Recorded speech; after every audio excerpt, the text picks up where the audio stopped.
Alright, we are live.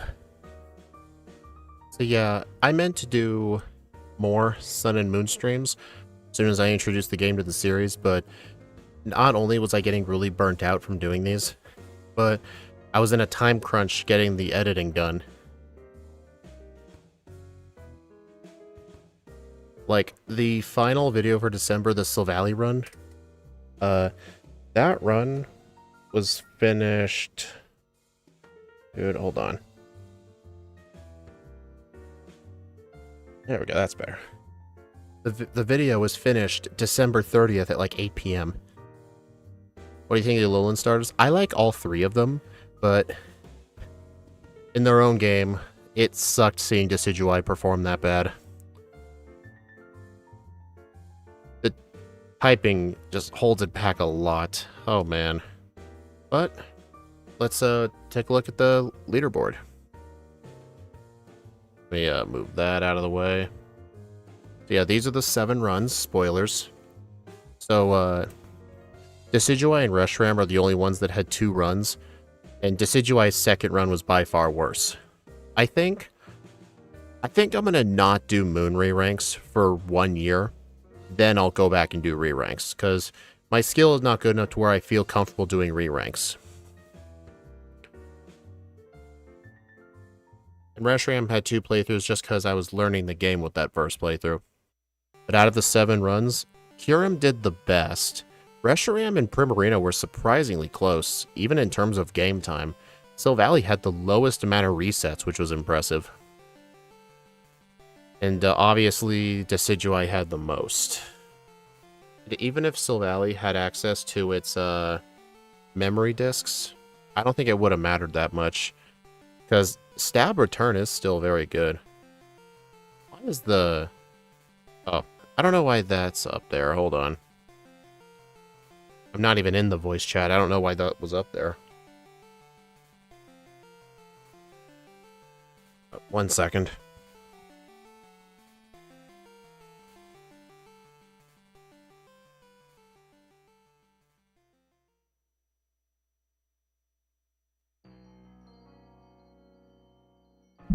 Maybe I'll do the Kyurem fusions a different day.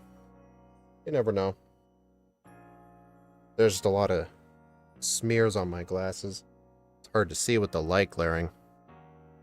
But yeah, if I wasn't so burnt out on the streams, and if I wasn't so far behind on editing, we could have ended the year with 14 moon runs on the leaderboard. But I'll do just 1 today. And I've also fully planned out the entire year of 2026 for videos.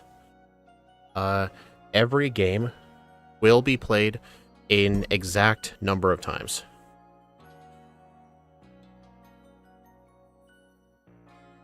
Mio Mini Plus? I don't even know what that is. But anyway, let's go ahead and get a random Pokemon. So I have the 7 regions. I'm only going to do fully evolved for now, because these games are hard enough as it is. Okay, so what fully evolved Pokemon will we play today? Man, you gotta be kidding. If it was Simisage, that guy would freak out. Alright, I guess we're playing Simisage. It's a Game Boy emulator. Ah. I think the monkeys get workup.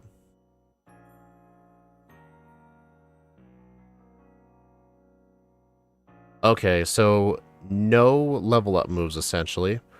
Okay, we do get workup. Do we get Swords Dance? Wow, we're one of the only grass types to not get Swords Dance.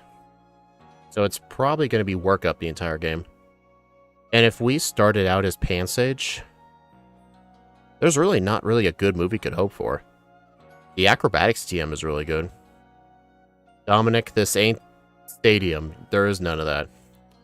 Oh, dude, look at that. Nasty Plot is an egg move. Imagine if this thing got Nasty Plot. Oh yeah, so we get Brick Break from Verdant Cavern. I don't think Hala should be that bad. Well, by the time we get to Olivia, we'll have Workup, Seed Bomb, Brick Break, Acrobatics, Rest. Actually, Let me look at our stats, too. 98 the offenses, 101 in speed. You know, I feel like with speed this high, if we run plus speed, we might be good. A substitute? I don't think that TM is obtainable. Let me check where it is. Oh, I remember. From Kukui. That's in the postgame. Same thing with the Lucky Egg, too. Lucky Egg is also in the postgame. But yeah. Oh, at least we got Rock Slide for Kahili, too. That's really good. Acrobatics in general is just really good. Energy Ball. Energy Ball is after Machamp. We get Rock Tomb at Wella Volcano.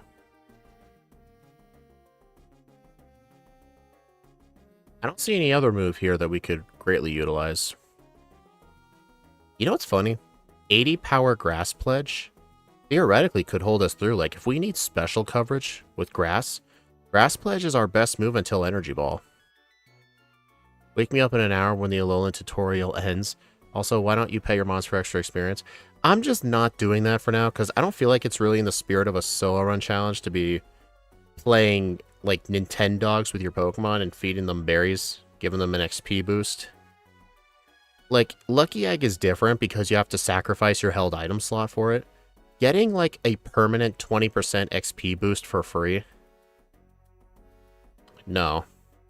I just don't want to do it. Besides, it makes the runs more of a challenge. Yeah, you can get leftovers from the Munchlax. It's a 5% encounter, but it's guaranteed. But most runs probably won't get that. Most runs will probably just use Shell Bell. And we could set a particular hidden power typing. Alright, so Kingler Calc is going to be very important for runs like this. In games like this. So I think right away, let's start with Kukui. Where do you get Rock? Rock Tomb is in Wella Volcano, where the fire trial is. Rock Slide is in the Melee Sea, south of Professor Kukui's house. You need Lapras to get to it. So essentially, as soon as you get Charizard, you can go get it. I don't know what hidden power we'll go with. We'll see.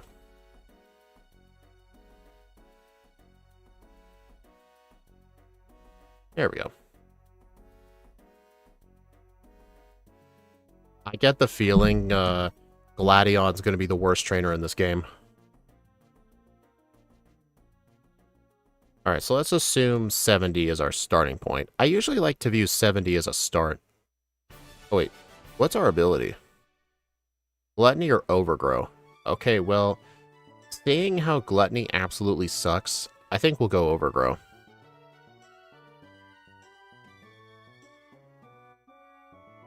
Lusamine 2 will be the worst fight. She isn't really that bad. Her Clefable lead is pretty bad. It just likes to set up its defenses, but it's really bad for special attackers. Physical attackers is fine.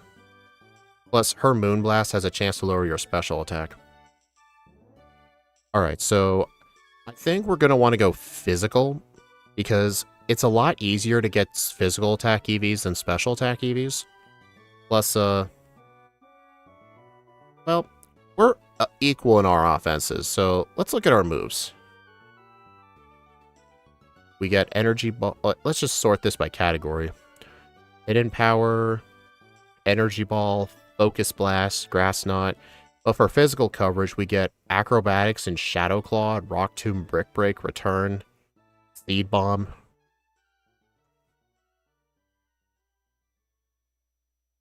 Hey, Shadow Stitch. On Twitch this time. Interesting. What are you doing? We're doing Simisage. So yeah, almost Simisear, but not quite. Yeah, Men Yummy, I was just talking about you. This was so... We almost got... We got a monkey. you always kept saying Simisear, but we got this one instead. That was pretty funny. But yeah, I think we're going to want this thing to be a physical attacker. Even though this could be both.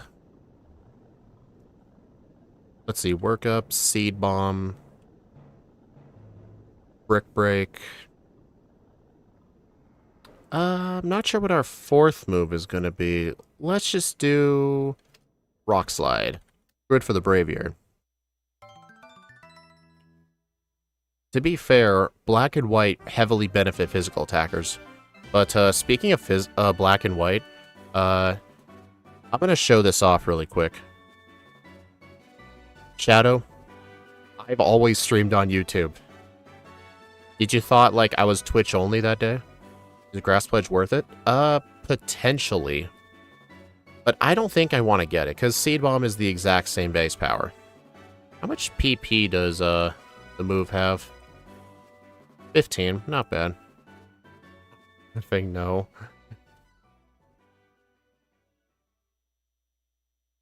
Okay, so I'm gonna assume maximum attack EVs.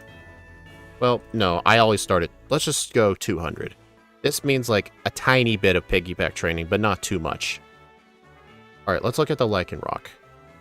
168 to 186. So if we have 150 speed, what's the minimum amount of speed?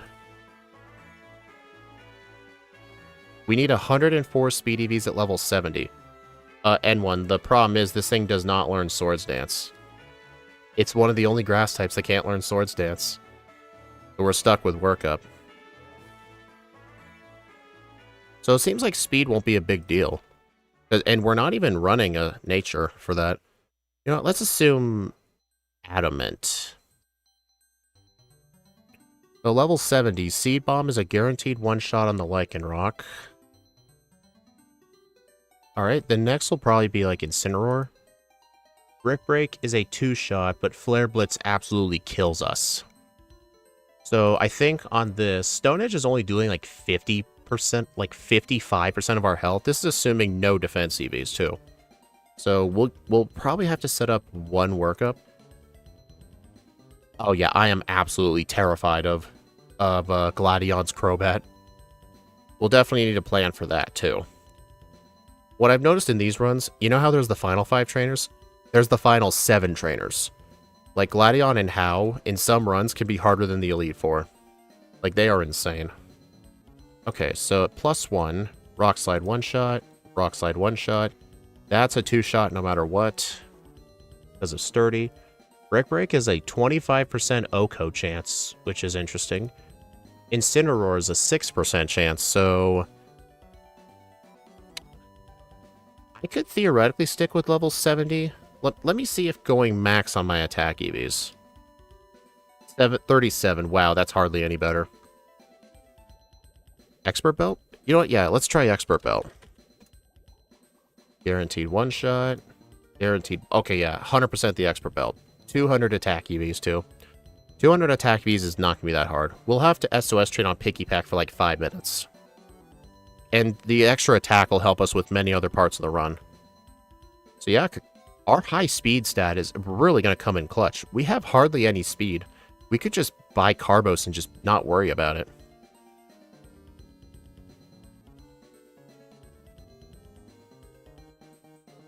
Okay, so we need to work our way backwards now. I think in the Elite Four, the hardest person to deal with is probably going to be Kahili. Let's take a look at Kahili. At least her Skarmory is pretty easy setup. Wait, does this thing seriously not have a flying move? Splash, Steel Wing, Feint, and Spike. Wow, this thing has no flying move. That makes it even worse than Steven's Skarmory, which is impressive. Alright, so I think here, well, let's see if +1's enough, because Skarmory's a 2-shot no matter what. How fast is that? 196 speed. Air Slash does more than half. This thing is probably going to go for Spike's turn 1 like it usually does. But Rock Slide does one-shot. And then it one-shots Oricorio. It's a 37% chance on the Mandibuzz. And a one-shot on the Toucanon. So if we were to go into this fight at this level, we would have to survive a single Air Slash.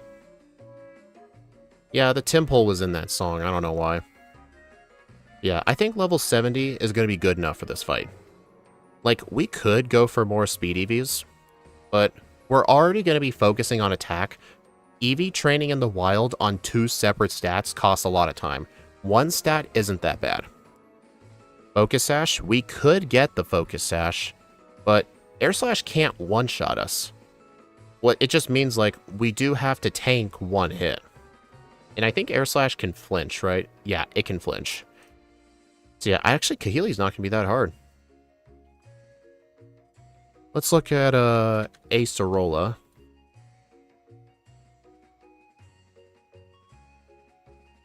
Let's see, one shot. Delmise. Wow, that thing is bulky. Ghost and Grass. Let's try Acrobatics for this fight. Acrobatics with no held item. Wait, no, Acrobatics. Do Shadow Claw. Yeah, we might do Acrobatics on Hala. Okay, yeah, Shadow Claw's a one-shot. We outspeed Frostlass. Okay, I think Simisage is going to destroy the league. I did not expect that. I mean, Olivia... Do we really need to play an Olivia? I don't think so. Let's look at Hala. Yeah, I think out of the entire league, I think all of them are hard, but I think the one you could argue is the easiest is probably Olivia. Because her Pokemon have a lot of common weaknesses you can exploit. She likes to spam full restores on her sturdy users. Thing is with Kahili, she does have a bad Skarmory, but her Crobat is extremely fast if you're not prepared for it.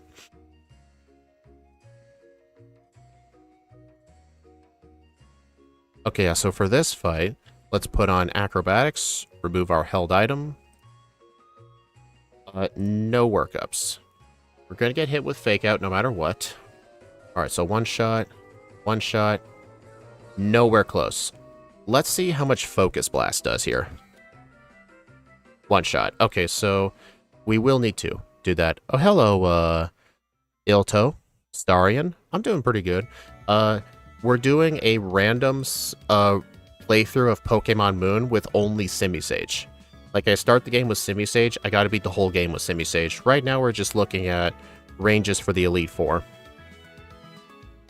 So yeah, the reason we need Focus Blast for Beware, its ability Fluffy it halves the damage of physical moves that are dealt to it, but it does give it a fire weakness, which is funny.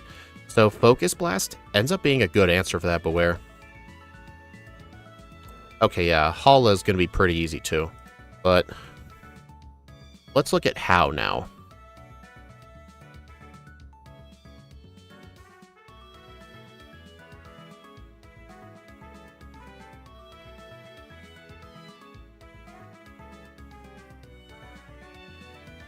Alright, let's take a look at this fight.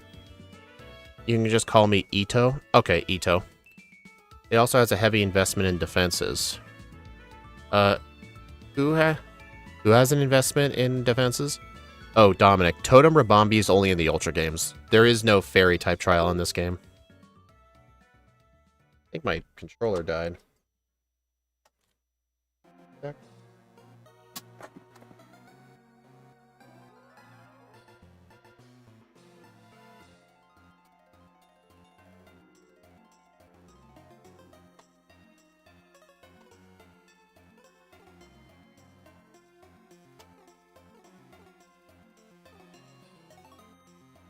Oh, the bear? Oh, yeah. True. Alright, let's look at how. Okay, so let's assume we start this guy at level 68. Okay, yeah, we'll still outspeed 181 to 171. So we can one-shot it with Seed Bomb. And then Flareon. I might want Rock Slide for this fight. You're soft resetting for Shiny Litten and Sun. The starter one? Are you actually kidding me? Dude. It takes like... Doesn't it take like 10 minutes to get to your starter in that game? Like from the available moment you can save? Oh wait, didn't they shiny lock the Gen 7 starters? We want Shiny Hunt? Oh, it's Ito on Twitch. On the Twitch chat. Okay, yeah, so Rock Slide will one-shot. Komala. 12%, but there's not really much damage it can do. Primarina, one-shot. Oh, so I'm guessing you're You're breeding for one. You're laying eggs. Anyway, let's look at Gladion. This is the #1 fight I'm most terrified of. Wait, you can hunt them both? Oh, so which is it? Okay. This guy, in his Crobat, this guy's Crobat is faster. Oh, no, it's not faster than, yeah, I'm gonna get undersped no matter what. Okay, that is a buttload of damage. But, look at that. 105 to 124% at level 68. And that's gonna probably be, like, after we use all of our rare candies for, some point earlier in the fight. Like, maybe I'll use my candies up on... I might save...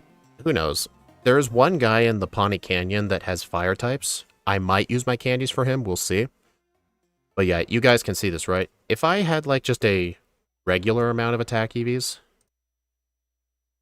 it would be a 75% chance, yes. But, how far are you into the game? Oh, I haven't started the run yet. This is pre-planning. Silvalley's multi-attacks based on your starter. Yep. And since I always replace the grass starter in my runs, the Silvally will have a fire. It'll have a fire memory. But what's weird, in the Decidueye run, he hardly used it. He kept spamming X Scissor on me. We need Brick Break as well. True. Wait, no, don't get rid of Rock Slide. How fast Weavile? We'll take a look. Oh, we do have speed. It has 151 speed. I should really shrink my web camera for this section. That's better. Yeah, that's not worth worrying about. So Weavile will be a one-shot, which is fine. This will have to one-shot. That's a one-shot with Brick Break. Silvally? Oh, wait. King Calc doesn't set this thing's stats, weirdly. Okay, yeah, so Rock Slide would not kill Silvally. Oh, it's gonna absolutely kill us. So I think what we might have to do... Wait. We could use a super effective flying reducing berry, a Koba berry. But the problem is, we don't know if he'll use... Wait. Whatever does more damage. Oh, acrobatics does far more damage. So maybe we could do this fight holding a Koba berry. That would make him go for Cross Poison instead. But if he goes for Cross Poison and he does, like, let's say 42%, and this thing does, like, 42. What about the Rock Teams? Oh, yeah, you're right. I did mention, starting the new year, I will allow Z moves. Yeah, let's check out the Rock EMZ. Well, no need to do that. Let's look at Silvally here. So, let's Z-move our Rock Slide. Oh yeah, Simisage was random. I'm on the randompokemon.com website, and I pressed this button and it gave me Simisage. Alright, fire. So, 94 to 112. Wait, how did it all of a sudden do more? Oh, right, because the whole... King Calc is really weird with this thing. But if we use a Z move, it one-shots it.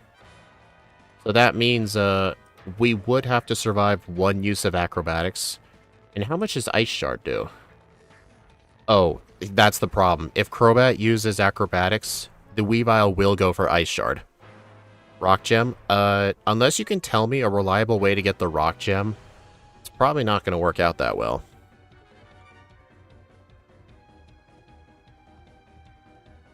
Oh, yeah, I think they deleted the gems starting Gen 7, except normal gem. I think they kept that one around. Honestly, Oh, why am I holding a rock gem? I think I was trying to type in Rockinium Z. But anyway, if we were to... Oh, let's see. If we were to use Continental Crush... It would be a one-shot. I don't think Flying EMZ would help. And if you maybe... Because here's the thing. Acrobatics with the Flying Gem is not that great, because you have to sacrifice a held item. Well, you'll have to sacrifice the boost from not having the held item. Yeah, that's my #1 problem. And I don't want to invest in defense because we're already investing time in attack. But let's assume, you know what, let's assume we buy iron from Mount Lanakia. So let's assume we have 100 defense, like from buying iron. 51 to 62. Then Ice Shard. Oh, we're guaranteed to survive Ice Shard followed by Acrobatics. The Acrobatics is 100 power. Yeah, and regular Acrobatics with no held item is 110, so it's actively worse. No. The only time you'd ever want HP up is when your defensive stats are equal. But from what I've noticed in my 7 Sun and Moon playthroughs, almost all of the late game threats use physical moves. Hala, physical. Olivia, physical. Acerola, kind of a mix of both. Kahili, physical. Kukui, physical. Gladion, physical. Hao, about a mix of both, tends to lean towards special because of that Raichu and the Primarina. Yeah, we're not going to need to EV train in defense. We'll just buy some iron. And we'll naturally get this speed. So we just have to train on some piggybacks. Not to get to 200, but like, we'll probably train to like 150 or something. What about the Dragon Totem? The Dragon, I don't even bother looking at that guy. That guy's a joke. Hao is not a joke in this game. Alolan Raichu is terrifying.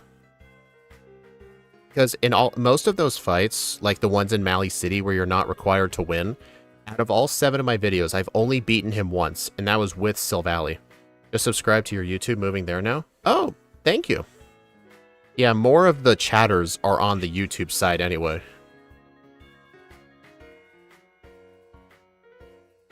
See, this is why I started multi-streaming again. Even though I hardly get anyone on Twitch, all it takes is one person. Because I'm sure this person wouldn't have found me if it weren't for the fact I was on Twitch at the time. Just use Acrobatics versus Komodo? Probably. But yeah, I think this is the plan for, what's his face? Gladion. I think that's the plan. Rockinium Z. Alright, so now let's think early game. I'm not going to route any of the totem fights. Hey, Ito. But yeah, I'm not going to route most of the totem fights. The fire trial is actually going to be kind of bad. Should we look at that?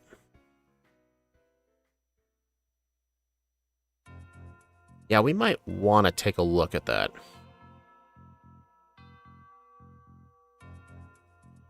Salazzle Totem +1 in its special defense. Dude, look at the EVs they give that thing. And Kingler Calc doesn't automatically do this, so there we go. Let's assume... Honestly, Totem Marowak might be easier. Totem Salazzle has very good special defense. So let's assume at this point we're level 28. And we have like 20 defense, 40 speed. Let's assume we have like 160 attack EVs, because we'll do a bunch of picky peck training. We won't have the Rockium Z. How does give you a dire hit? Oh yeah, we'll totally use that. Alright, so let's take a look at Rock Tomb. 81 to 98. Flame Burst, 54 to 63. What I've tended to notice with that Salazzle, it usually likes to use Toxic or Torment turn 1. Wait, Expert Belt. 93% one shot at level 28. You know, it actually won't be that hard. Just use Rock Tomb with Expert Belt after doing some attack training. Here's the thing. If we didn't do the attack training, let's assume we're at like 30. 43% chance, and we'll get resets from it. But besides, the attack is needed for later. And it's also for the experience, too, because in Sun and Moon, trainer-boosted experience doesn't exist. So, SOS training is actually one of the best methods of early game training. And if you're going to be doing that for some levels, you may as well get EVs at the same time. Yeah, I could get Scope Lens, but it's not really that useful of an item. Alright, Olivia... I don't think she's going to be that bad. Nanu? What moves do we have for Nanu? We have Shadow Claw for the Mimikyu. I actually figured out an interesting strat. On the Mimikyu, I can actually teach Rock Tomb and Shadow Claw and workup before that fight. I've got to try my best to hold on to Seed Bomb the entire game. Oh, Guzma. Fortunately... Oh, wait, no. You're required to win every fight you do with him. Oh, wait. In Hiya City, John Calibro told me you can buy the Protect TM. And fortunately, everything in this game gets Protect. You playing on... Oh, I'm playing on an emulator. We'll be playing at 4 times game speed. So this run won't take like 9 hours. It'll take like... probably 250. Check your DMs when you get the chance. Let me know what you think. Do you want me to look at this on stream or off stream? I'm guessing it's thumbnail art. Okay. What was I planning about? You don't care? Okay, let's take a look.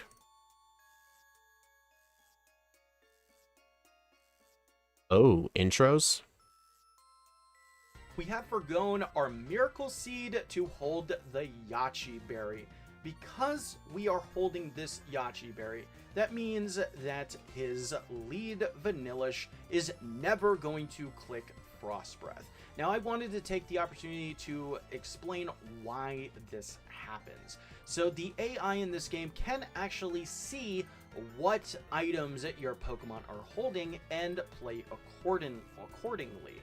Because you are holding the Yachi Berry, an item that halves the damage of a super effective Ice-type move, it will see that and say, hey, my Ice-type move is going to do half the damage it normally would. However, Frost Breath does have a very interesting effect. It's a pretty weak move at 40 base power, but it always crits, so it has an effective 80 base power. So half of that is going to be 40 times 2. It's going to be 80 super effectively. So it normally would still be the best option. However, the AI does not see that extra damage because of the crit. It does not know. Oh yeah, I'll type out a poll while this plays. Is a guaranteed critical hit move. So it sees it as a 40 base power move. So it's saying, oh, okay, so I have a 40 base power move. It's getting cut in half to 20, and then it's going to be super effective to 40. Even with the stab boost to bring that up to 60 base power, it is actually still going to be weaker than his unstab 65 base power mirror shot, which he's only going to click that or acid armor. And that is honestly just hilarious. Because of this, we are able to very easily set up enough coils and spam Leaf Blade to knock out his Vanillish, his Beartic, and of course the Cryogonal in the back with his absolutely pitiful defense. Yeah, Bryson is deliberately hated by the game himself, and I honestly just find it hilarious that the game gives you the perfect answer to him so many times. It's just really funny. So anyway, let's head into Dragon Spiral Tower. Oh, you made a short based on a moment from your video. Nice. I was the one who advised you on doing that. I can tell you I think all of those edits were in the original video, so all you had to do was, like, crop some stuff around. Yeah, that's what I do. I need to have more time to do that. But anyway, Guzma. I think Guzma can easily be solved with a Protect TM. Someone may need to remind me in Hiya City, which is the first city on Akala Island, to buy the Protect TM, because that'll block first impression. And all that thing will do afterwards is just Swords Dance Razor Shell.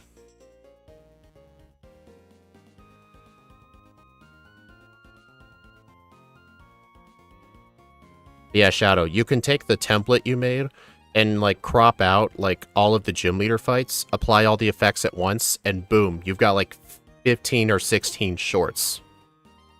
And then you can just upload them at, like, 1 or 2 a day or something, and see how they work with the algorithm. Or maybe not every gym, just like interesting moment. Yeah, Shadow, that was how Steve advised me to do them, because he was doing the shorts first. But anyway, Nanu. I don't think... Yeah, like you said, Brick Break, Shadow Claw. Let me just look at what Nanu's moveset is.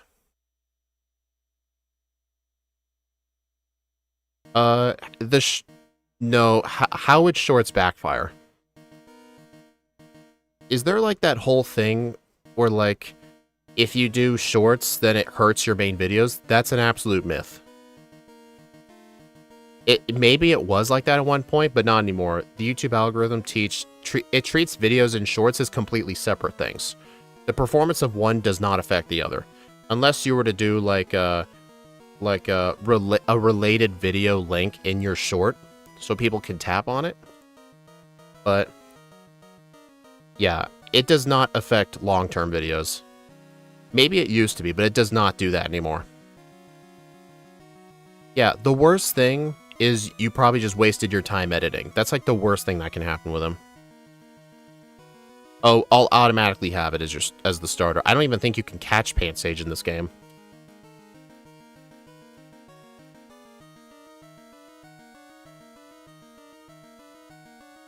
Dude, Seed Bomb one-shots the Krokorok at level 28 versus 38. That's funny. Alright, not Hapu. I don't think Hapu's gonna be that bad. Like, one workup, spam Seed Bomb. We should be good. Okay, I think we can get started.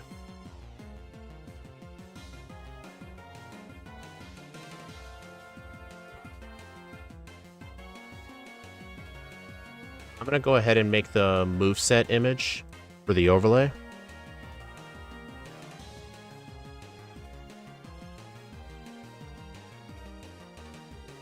Yeah, what's your name? Yeah, Ito. I think that's what you said to call you. Whenever I do these random, solo run streams, the whole setup and prep thing usually does take a little bit.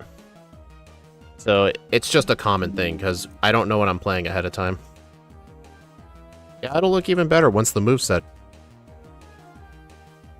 And I, like, fix all of the on-screen stuff to be proper, because I have to change that with each Pokemon.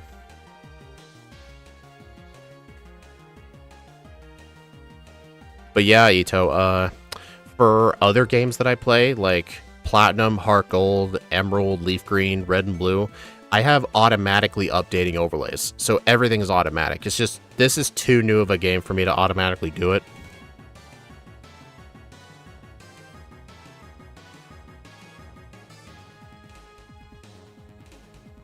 Oh, Shadow, I tried out the new Super Shucky DS emulator that Snowy made. Oh my god, his thing is buttery smooth. I got Pokebite working with it now. So now Gen 5 will be automatic. Okay, now to just put the movesets on there. Alright, we're gonna go with Overgrow as our hidden ability, because Gluttony just sucks. We're gonna... Actually, you know what? Hidden power typing. We need an... Can this thing learn False Swipe? No, it can't. Okay. We need an easy way to consistently train on the wild Pikipeks, prevent them from dying. So, I think I'm gonna give this thing... What's a typing that Pikipek resists that's not grass? Bug. We're gonna use Hidden Power Bug. This'll prevent the Pikipeks from dying, so that way we can SOS train more reliably. And for nature, we're gonna go Adamant. I hope you like re-ranking them again. Yeah, you better just stick to what you got.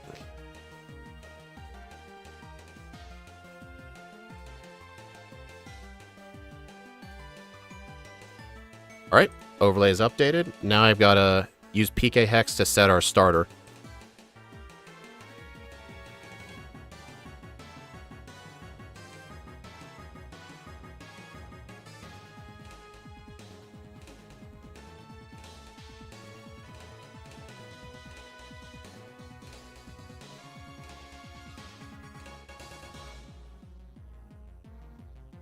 Alright, so our starting moveset Fury Swipes, Leer Lick, Seed Bomb.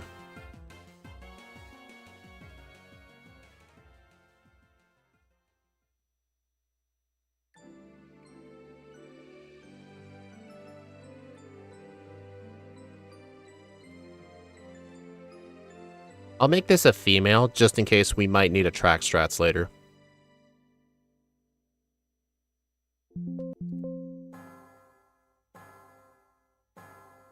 Oh, so you're doing your first moon run on stream.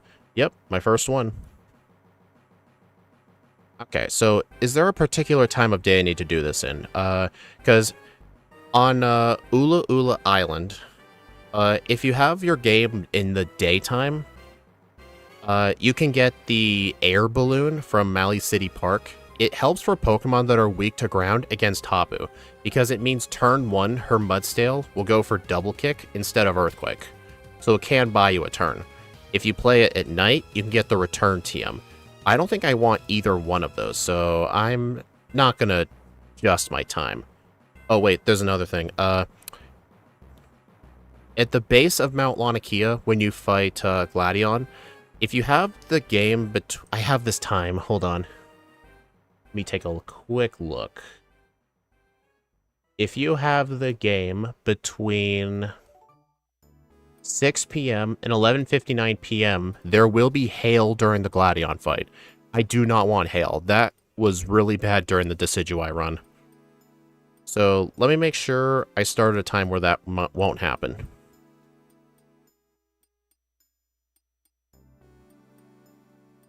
So, I mean, I have this starting at 11 p.m., so it'll roll into the next day by the time I get there. So yeah, this should be fine.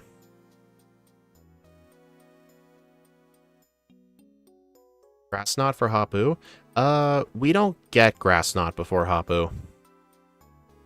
Now you're making me want to look up where it is, because I actually don't know where Grass Knot is. It's in the lush jungle. So yeah, that's on Akala Island. We're hoping to get a job at the Salvation Army near my house, but I have to look into it. Oh, nice. Oh, I remember something I was going to bring up to you. I know you can't really do this with the game, but some of the others I think held item would be much more useful information than hidden power. That is true. It would help me out a lot.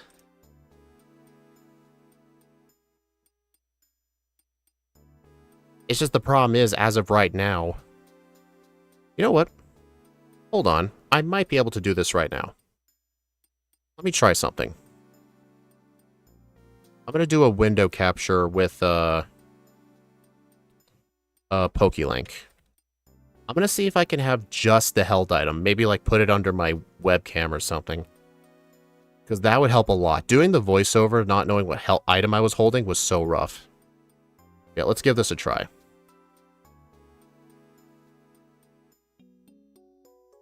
Split. Not that. There it is. What the? Why is it white?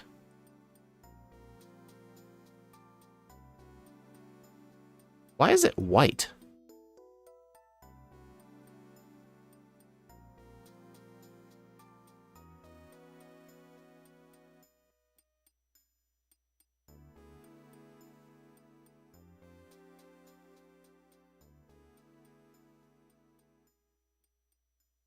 I don't know why PokeLink is showing up as white.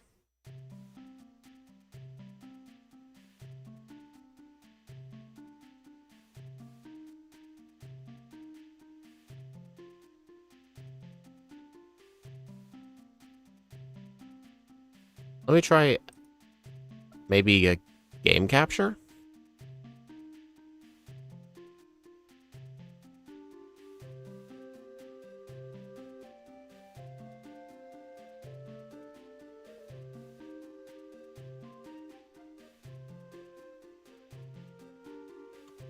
No, that didn't work. I'll have to figure that out later. For some reason, the window capture isn't working. Because my plan was to do a window capture and, like, crop it so where it only shows the held item. Yeah, Lito, I just started Sun and Moon solo runs on December 25th. if you're interested, my channel has 7 Sun and Moon videos already. But if you're a high-skilled player in Sun and Moon, you might trigger at some of the plays I do. Yeah, I'll have to figure that out later. Anyway, let's get started.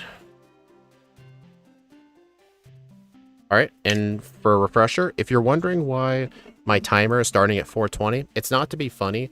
That's how long it takes to do the intro of this game, because this game has a long intro. That is essentially just intro skip, so that way the timing starts from new game. But anyway, we're good to go. 3, 2, 1, go.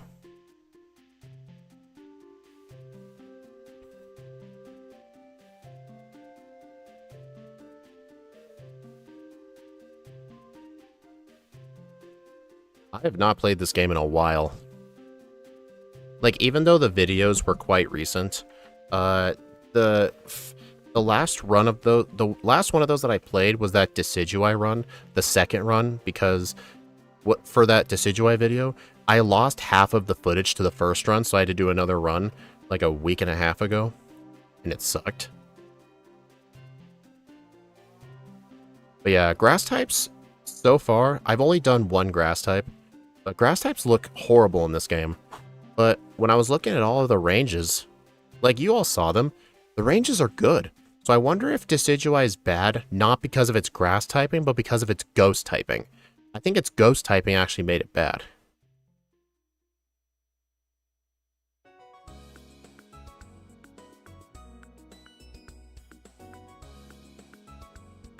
I don't do shiny hunting. I actually do some shiny hunting in Legends ZA. I actually got a shiny Latios from one of the hyperspace dimensions. I had a level 2 shiny sparkle donut for all types, and it took me like 2.5 hours. But I was in a Discord chat chatting with people, so it wasn't that bad.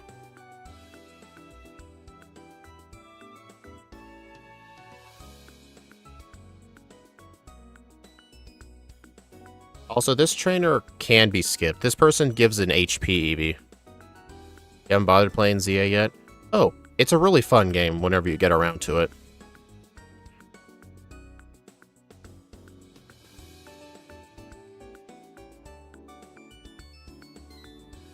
Also, Young Goose give attack EVs.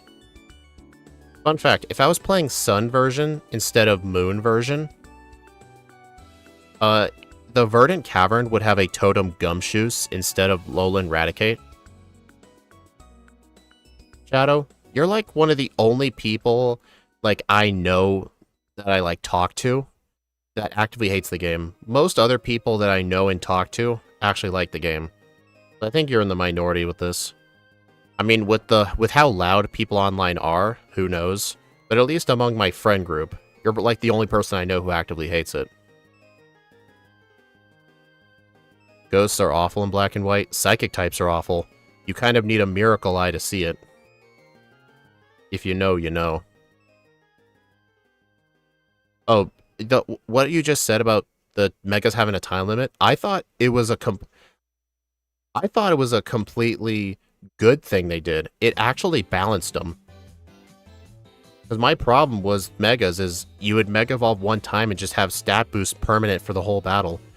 But with them having a time limit, but you have the ability to Mega Evolve multiple Pokemon in the same battle, I actually liked that. Like in a small... Okay, I am in a small echo chamber, yes. But then again, my opinions are different from some people. Like, you actively hate Gen 2. Axew does not like Gen 2. What are some other examples? Oh yeah, Axew hates Sun and Moon. I'm like one of the only people in my Discord server that actually likes BDSP. So, my opinions are definitely different from my echo chamber, okay? Megas are supposed to be OP. I mean, a lot of them are OP. I will say, though, they really did some Megas dirty. Like Mega Pyroar. They were so lazy. With, not its design. I actually like its design. The problem is it's its stat spread. Megas are supposed to have, like, a unique thing that makes them stand out from other games. Or not from other games, from their previous form. Like, give it a whole ton of attack. Or give it a ton of defense. Because when you Mega Evolve, you gain 100 points to your base stat total. So you give it a strength in something. All they did with Pyroar was give it 20 in everything. So it's essentially just Pyroar with a tiny bit extra stats at the cost of no held item. Like, it's so horrible. When Mega Pyroar gets into Pokemon Champions, they better give it a really good ability to make up for it. Otherwise, no one's going to use it.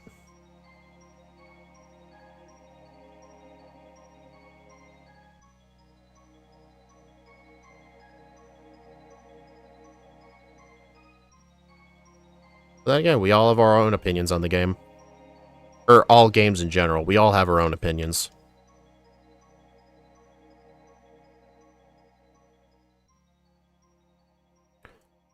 P.S. You have to solve this conflict with a battle royale.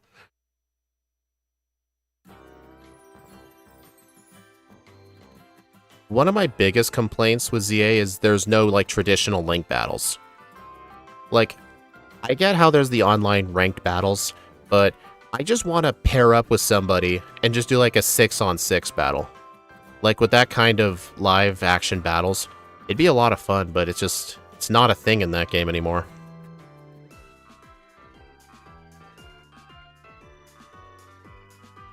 Oh yeah, BDSP's loading times on the Switch 1 were very bad. Okay, I better save here. This guy is a Grimer.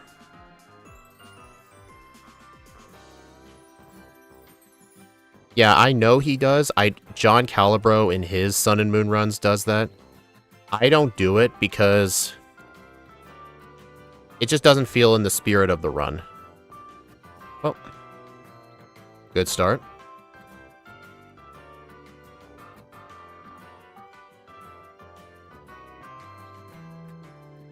I will say, though, I didn't mind at first that it was locked exclusively to Lumio City, because the city is very big, and there's a whole lot of side quests and main missions to do. There's always something to do in that city. But in the DLC, during those moments in hyperspace where you end up going somewhere else that isn't Hyperspace Lumios, the game looked really good, like, with some of the landscaping for some of those rogue mega fights. It did make me wish that there was more to the area. Like, at least maybe, like, explore the nearby areas. Like, what if there was a main mission you had to go to the power plant nearby? Because, I don't know, what if AZ hid a weapon under that, too?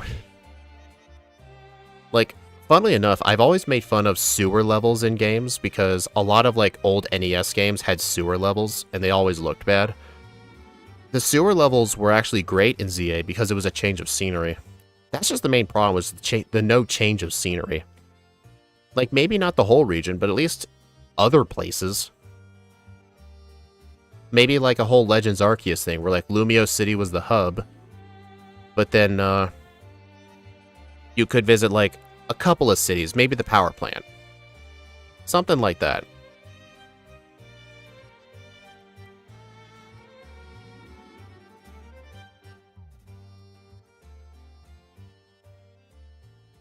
Yeah, I will say, the first 2 hours of the game were dreadfully boring.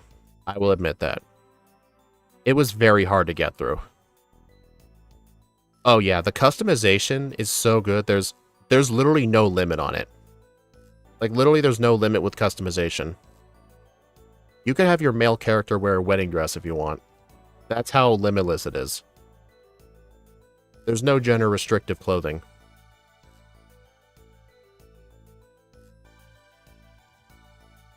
Like, part of me wonders if they did that to have, like, to cater to some people, or if they were just lazy. Like, I don't know. Might be both. Gonna get myself the silk scarf. Now I could be that useful. That explains the 5th dungeon in Earthbound. What's the 5th dungeon? Oh, I don't know. Oh, that place. Yeah, I remember that. Those random enemies were so tough.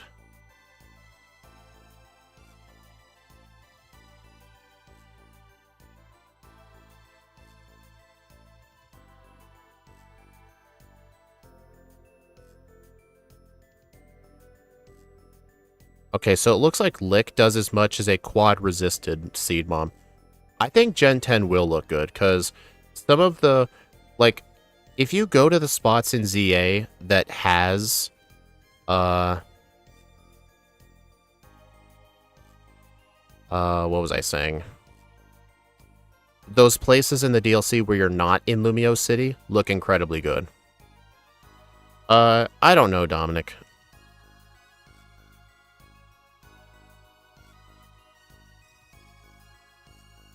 Awesome, that was one of the things that bothered me in Sword, is I transitioned from male to male and couldn't wear the suit. Like, you mean like in-game, you started playing as the male character?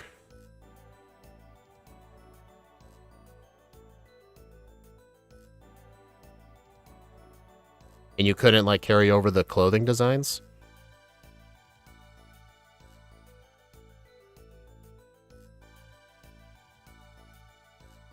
You know, if I were doing a Pokemon that only had normal moves, you would actually want to skip that trainer with the Ghastly.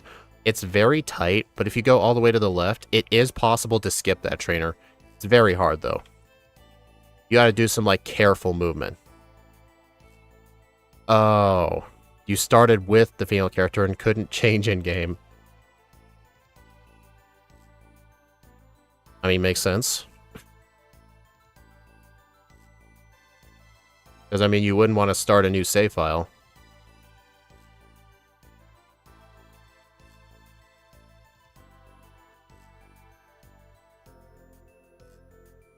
Imagine if there were other things you could, like, change. Like, you know how, like, there's some things you just can't change once you start the game? The player gender, you can't change your language settings. You can't change, like, your skin color. Imagine if you could find a way to change everything. Imagine going somewhere and, like, changing your skin color. Oh, God. That would be rioted super quickly. But then they'd be like, well, we wanted to make it so you could change anything anytime you wanted.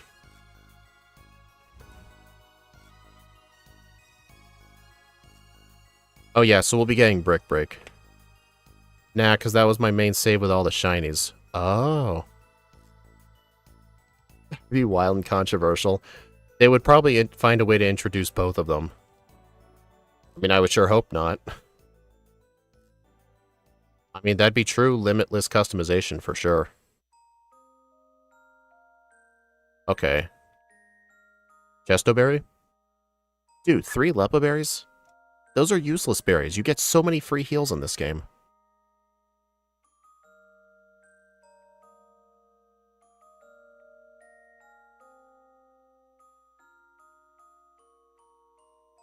They're the ones who implemented modern benches. Yeah, the evil homeless benches. You know what's funny? I saw a post saying that the only homeless guy in Lumio City was a particular former evil person. So all the benches were designed just to punish him for what he did. And I thought that was pretty funny.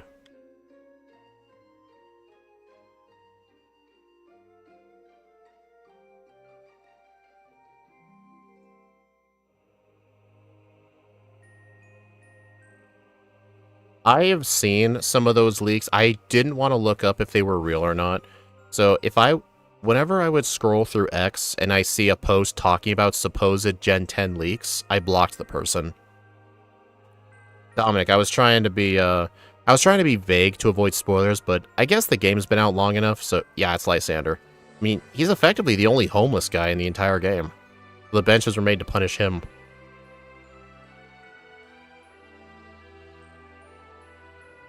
You have to go either too light or too tan. Yeah, that was something I've noticed. Like, they only really gave you, like, four options.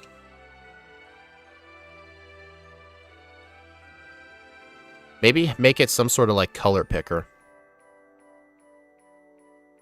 Okay. Let's go ahead and teach Brick Break in the place of Fury Swipes, because that move is garbage. I'm not even going to save. The Raticate is 4 times weak to fighting. I think she found a job. Nice, one shot. Oh, blue skin.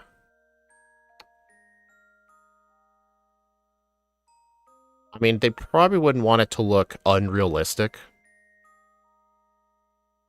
So maybe like a skin, like you know that meme from Family Guy where there was like the index card with the different races and it went on a scale from bad to good.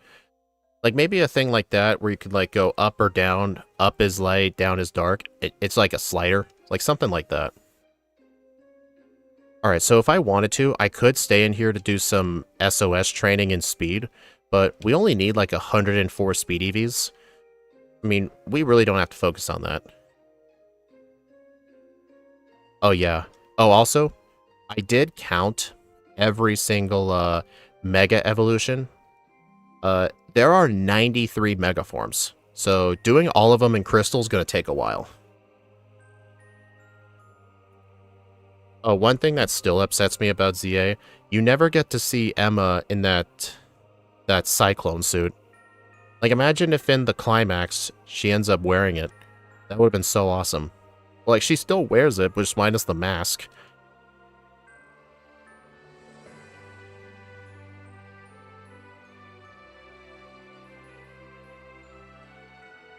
Oh my god. Go away.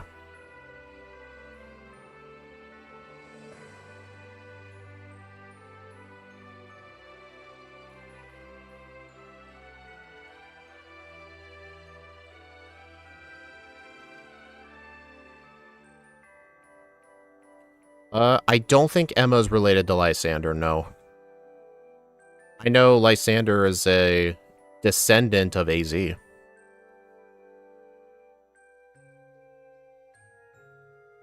Also, with all of these HOW battles, you're not required to win the fight. My rule is I will attempt to win the fight, but if I end up losing and I get to progress, then I won't count it as a reset or a blackout. The final one on top of Mount Lanakia before the league, that one you are required to win, and that's the hardest one. Good thing I skipped that guy. That guy had a Growlithe. Can I get a... Oh, Chesto Berry. Nice.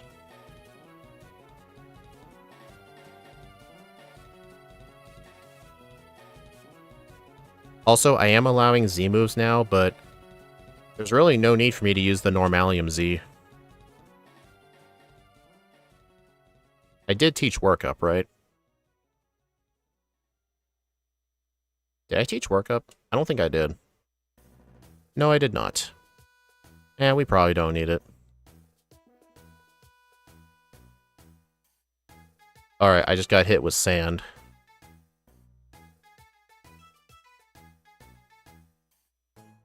Wow. I literally lost that because of a sand attack miss. Well, that is annoying. Z workup gives +2 attack, +1 special attack? Are you kidding? Dang.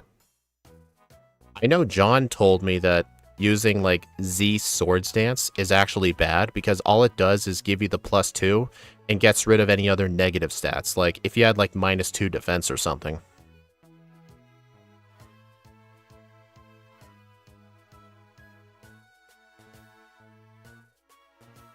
Dude, I didn't move it.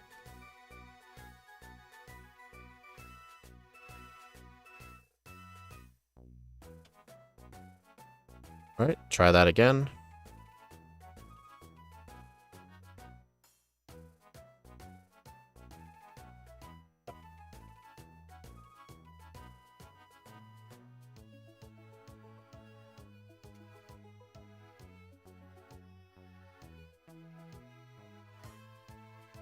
Alright, Z workup.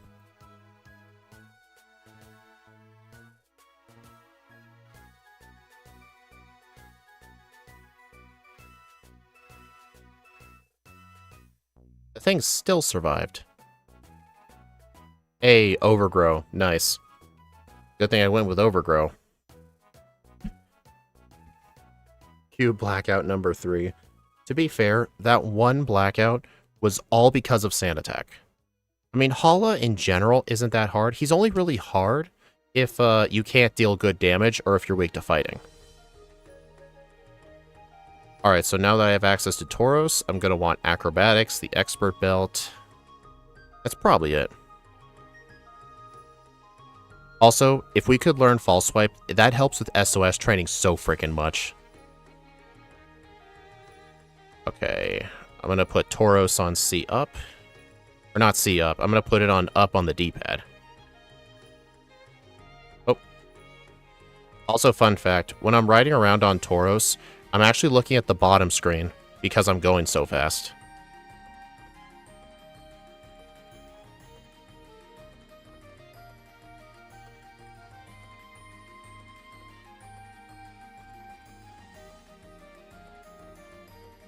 Alright, I'm going to equip the Expert Belt now.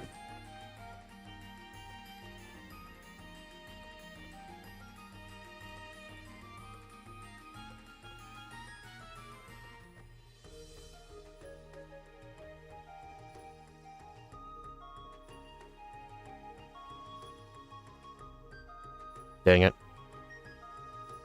It's kind of hard to see where trainers are, because I'm staring at the bottom screen the whole time I'm doing that.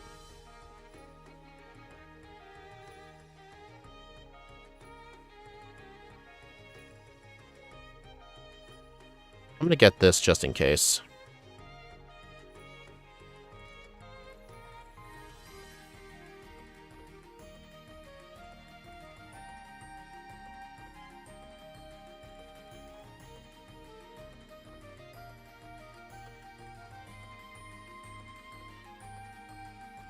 Yeah, I'm impressed with this thing so far. Also, I didn't know, is this thing in the medium slow level up group? This thing definitely feels like medium slow.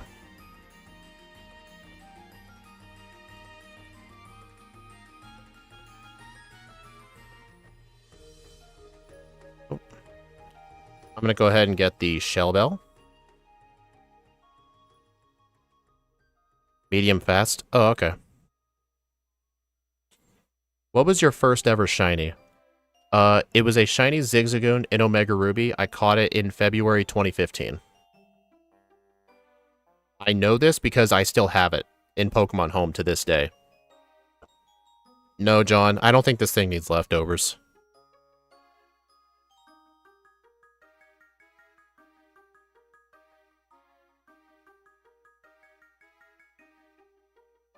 Alright, so let's see. Water Trial, Fire Trial, Grass Trial, Olivia. I think the Fire Trial is going to be easy, because right now I have 9 attack EVs. I plan to do EV training till around like 150 to 160 to make sure I have enough attack for the late game. And I'll be getting all that experience too. Having that many attack EVs with Rock Tomb is going to make the fight... It's going to make almost a one-shot with Rock Tomb with Expert Belt.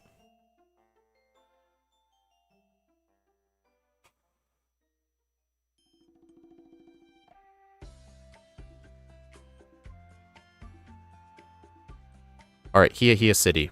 Gotta get myself Protect before I forget.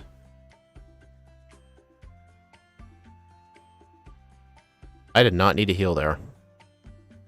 You didn't have the Shiny Charm? Neither did my Zigzagoon. I remember I was brushing my teeth while, I don't know why I was on Route 101. I think I was hunting for Zorua or something, just to catch it for my Pokedex. And then I found the shiny Zigzagoon, and I remember I almost spit my toothpaste on the floor. Also, you're not required to win against this fight.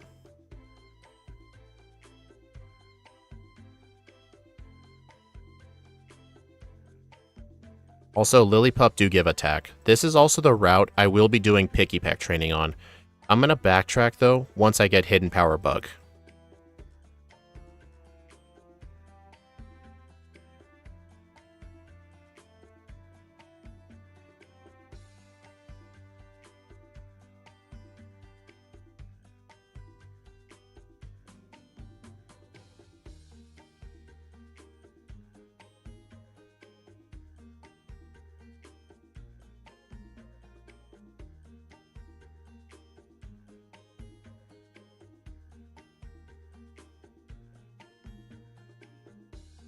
Also, here's another rival fight here. Also, during that fade out right there was when my team got healed.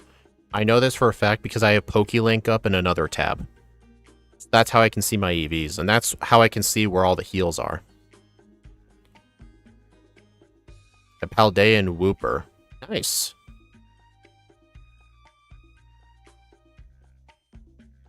Alright, I'm going to try to avoid that old lady. That old lady has a carbink. And, it's quite tanky.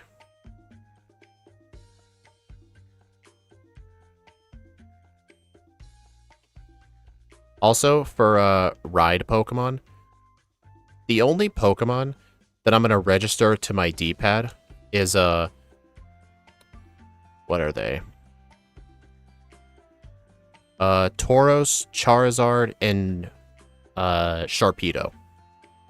Because when you talk to the water normally, you spawn Lapras by default, but sometimes I need to swap to Sharpedo. Alright, Hidden Power. Alright, Hidden Power Bug.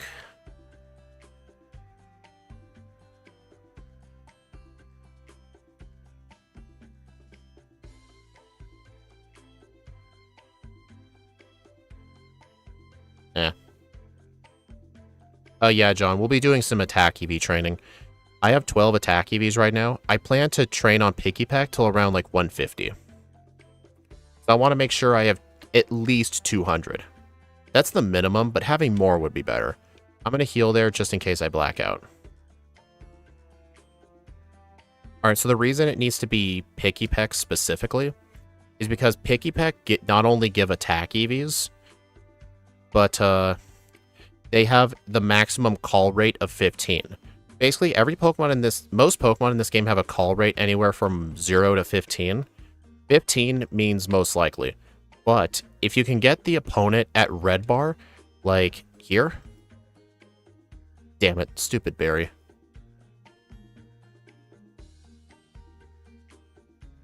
If I can get it in red bar, that'll give the Pikipek like a 75% chance. Alright, damn it. The main disadvantage with SOS training on Pikipek is they have Supersonic and Rock Smash. And normally to stall turns, I like using Workup. I will not backport Totems, no. The only difference with them is their weight. Put on the Shell Bell. You know, good idea.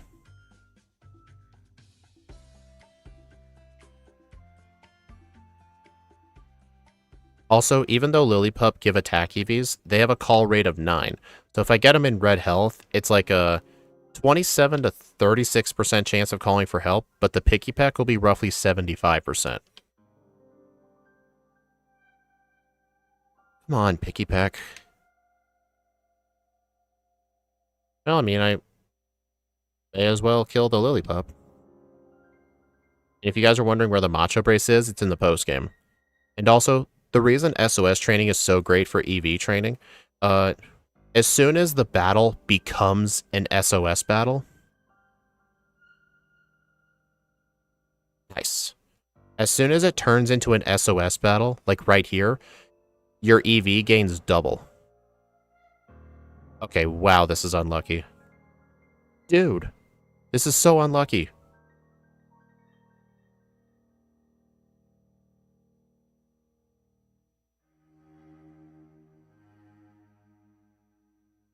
Why Pikipek at level 11 specifically? So yeah, every Pikipek I kill will give me 2 attack EVs. And also, if you black out, you still keep the attack EVs. That's the reason you heal at that center.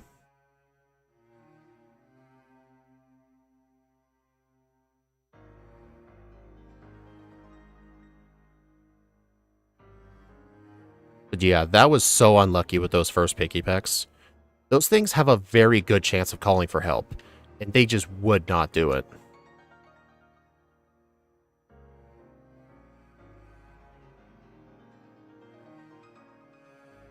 And again, you may think this is a waste of time, but I do need to be level 28 at least for the fire trial. Mudbray gives attack? Oh, I thought they gave defense. Okay. Because the level 11 can call out level 14, but since you're not trying to knock out the level 11, it'll do less damage. Okay, I get it.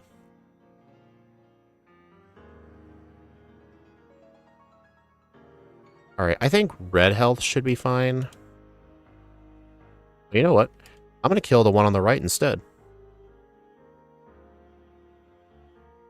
Also, fun fact, this method of training right here does not work in the Ultra games because wild Pokemon can only call for help a maximum of 1 time per battle unless you use an Adrenaline Orb. Which obviously would be using an item in battle, which is banned in my rule set. Holy crap.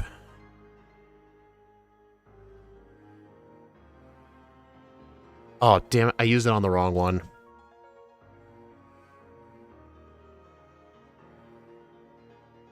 Oh my god.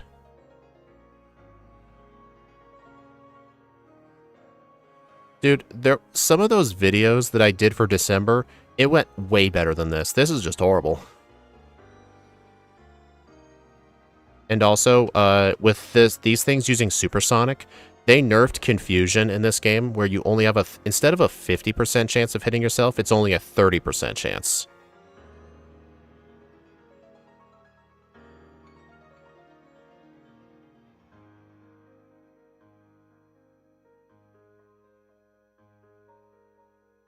Also, I'm at plus... Damn it. I was gonna say, I'm at +6 special attack, so maybe once I get hit with too many growls, it might be worth spamming Hidden Power instead. Alright, so right now I'm at 42 attack EVs. This has not been going great. It just sucks that I'm weak to flying. If I wasn't weak to flying, this would be so much easier.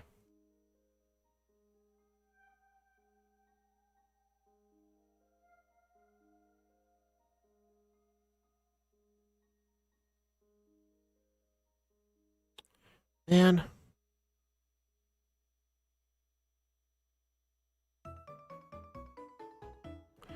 So tough to know these exact ranges sometimes.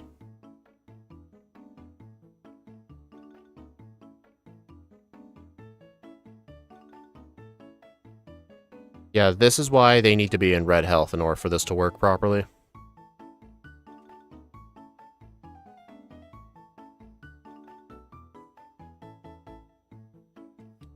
Arceus is not smiling on you. No, he is not. Oh, I should use a potion.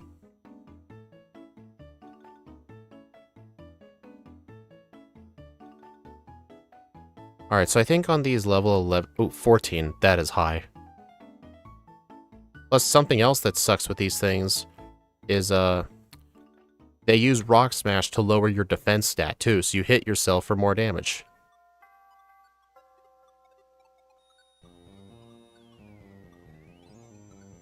Sounds fun, Dominic.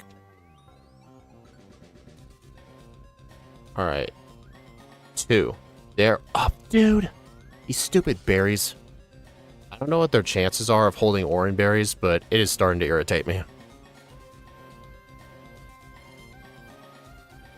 was early.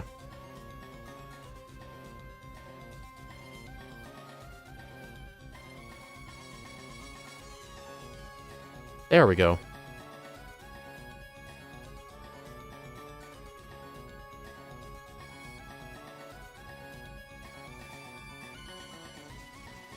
It's a high chance. 10% chance? Okay, so which is it? I'm gonna trust you, John. 10%.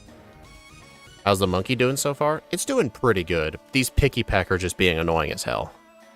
There we go. This is how it's supposed to be going.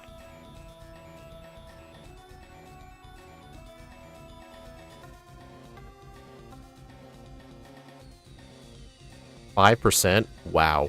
That is unlucky. Imagine having that luck finding Black Sludge on Grimer.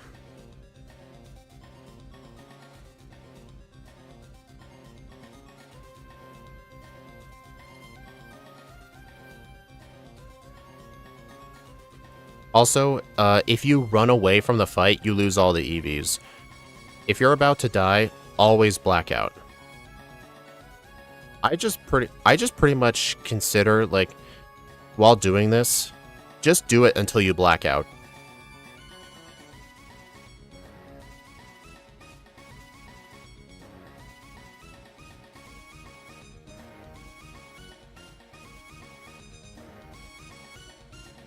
Okay, I just went from 51 to 79 attack EVs. So we're doing pretty good now.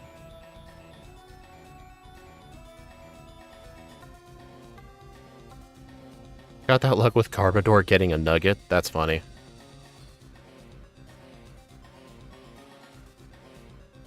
You know, at one point, Masters, I had to take the Deoxys battle music out of the music pool because it kept getting copyright claimed by some random guy.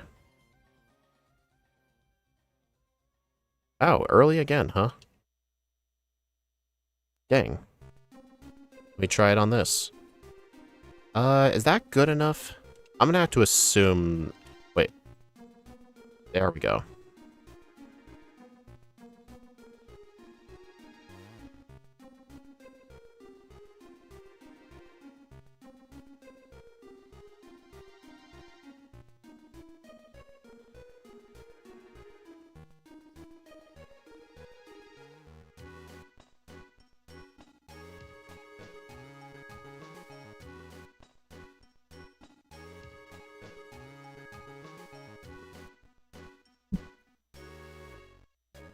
But yeah, every time you defeat a Pokemon during an SOS battle, you gain double the EV, so every Picky Peck is 2 attack.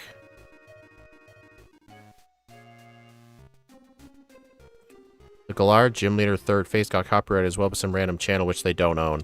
I once got a copyright claim from a website called contentowner.com. One of those websites people can use to make fake claims.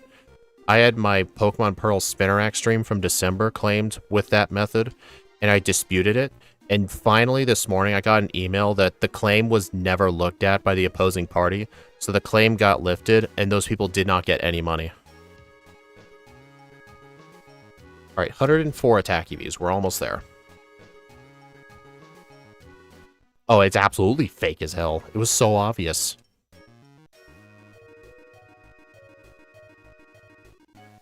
Okay, so 2 workups is too much for the level 14s.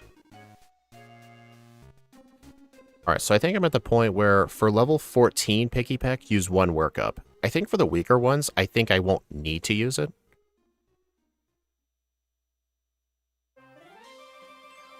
Yeah, I'm just going to do this till I get to 150. I'll get the rest of the 50 attack naturally. At least I hope.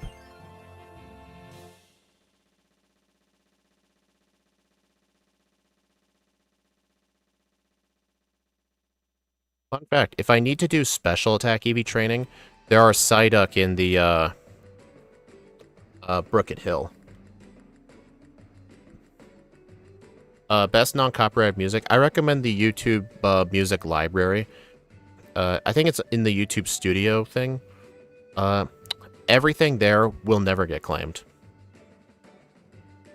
Do not trust those channels that say copyright-free music, because the owners of that music can easily sell out to a record label, and then all of your old streams will get claimed.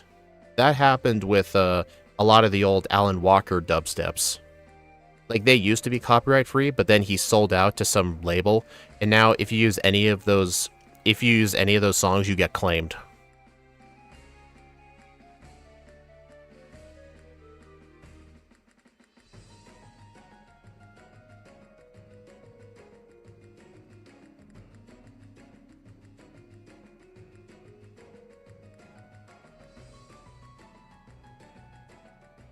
Alright, level 12. Man.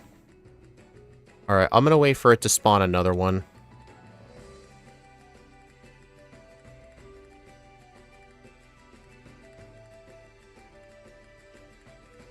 Yeah, the higher level you get, it kind of becomes harder to do this. This is why having False Swipe would be so good.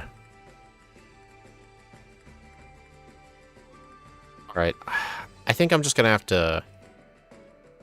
I think just hope for the best here.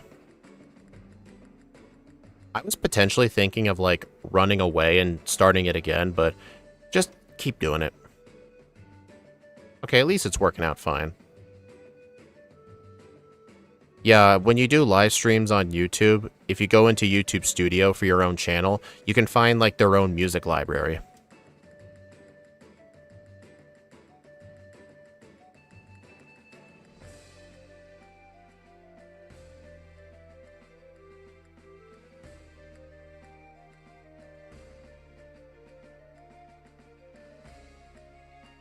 I mean, the music that I used for the starting soon screen was someone else's remix, but I looked at their Twitter page. It said that if you use any of my art, just be sure to credit me. So I left the credits on the starting soon page. But if I get claimed for it by that guy, I'll message him. Been 4 years. Nice. Nice of you to stick around. Alright, we're at 132 attack EVs. We're almost there. I think if we can just get one more picky peck chain going, we should be all good. This is why I said, like, EV training in one stat isn't that big of a deal, because we need the experience anyway. Doing it in 2 stats is a lot of time and effort. During COVID, so it must have been during my speedruns then.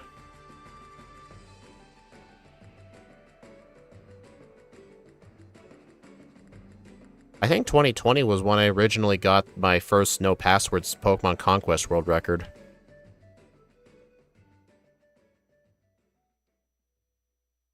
Man, will I just never find another picky peck? I mean, at least a lot of stuff on this route gives attack. Alright, another one.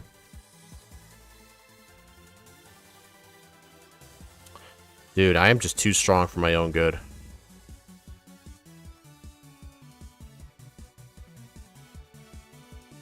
Lurker to a mod. The reason I made you a mod was just because you were at the streams frequently. Pretty much channel mods are just... I basically just give a mod to those who are at the streams frequently. But not like just that. Like, if I'm... like, whenever I do streams and there hasn't really been a channel mod around lately, but there's been another person who's been actively coming over, I make that person a mod.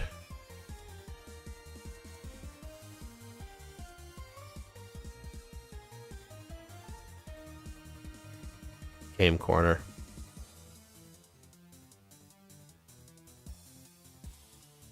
Okay, so let's keep up this SOS chain until I black out.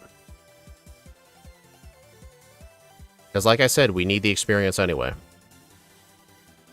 I mean, I did say we would want level 28 for the Salazzle fight. But, I mean, it'll be fine. Not a big deal if we're like 2 levels lower. Alright, now we can play the game.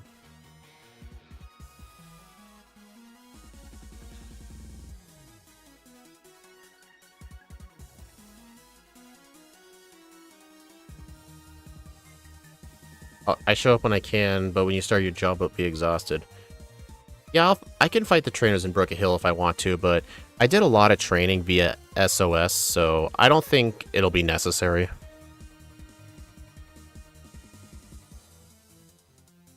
You know, when I did that Sil Valley run, I have actually thought to myself, how would Type Null do with the Eviolite? Because the only difference between Type Null and Sil Valley is the speed stat. That's literally the only difference.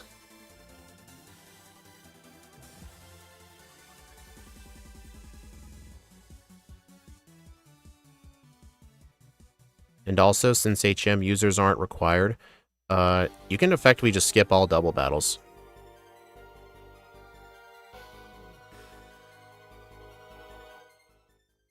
Man, I could have swore I had a repel up.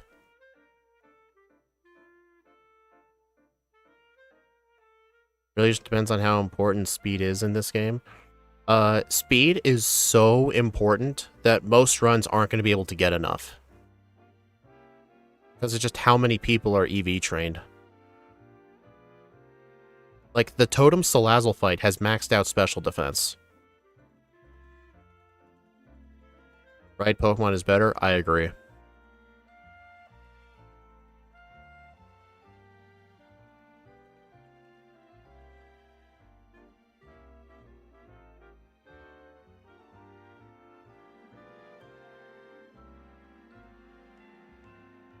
Alright, so coming up now is the water trial.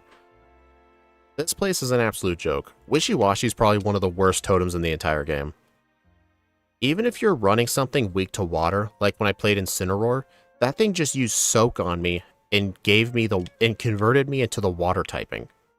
And I resisted all of the water moves. Like, it's an absolute joke. I've heard the Araquanid from the Ultra Games is terrifying, though. But I have no intentions on doing the Ultra Games. One shot.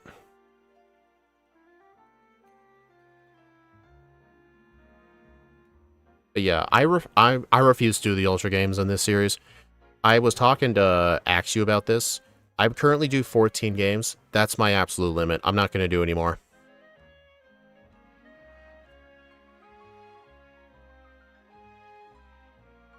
I have actually told Shadow Stitch I may consider for the Ultra games doing full team runs like you do, John, because they do look a lot of fun. Do you think you'll find a shiny in this run? No. There was a couple of solo runs I've done on stream where I have actually found shinies. It's only happened twice. The recent one was where earlier in the year I was doing a live stream of Pokemon Leaf Green with Swablu because that was the random Pokemon the website gave me. And while catching Pokemon to get the leftovers, I ended up finding a shiny Weedle. And I caught it, then did a run with it.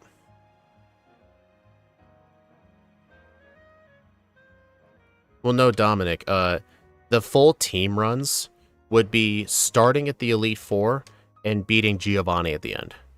With a full team of 5 or 6, depending on what team you choose. Like, I know John recently did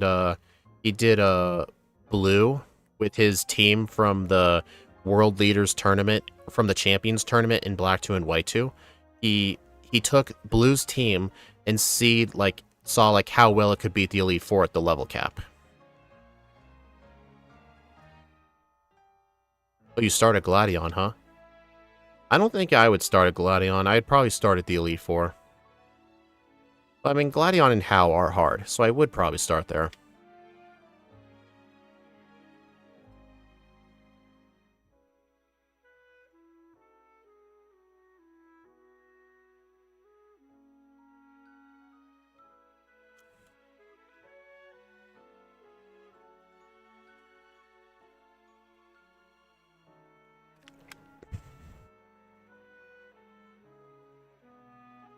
So, John, I'm guessing you don't allow yourself to use candies.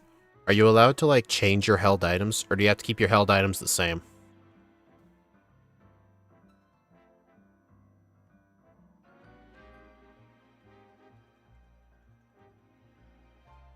Oh, Cynthia's Platinum team in the Ultraman Elite Four, that'd be fun. Solve the conflict. Just do a battle royale. I will say, though, I did listen to the battle music for the battle royale. It's actually really good. Give this quote-unquote Hypno $1,000, get rest.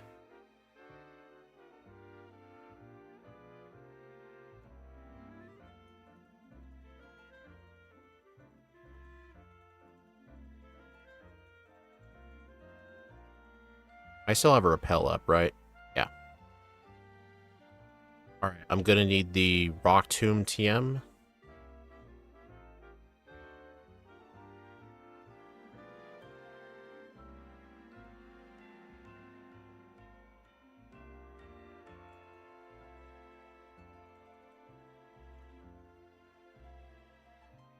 Alright, so what's my plan for this fight? Rock Tomb, Expert Belt. Get rid of Hidden Power.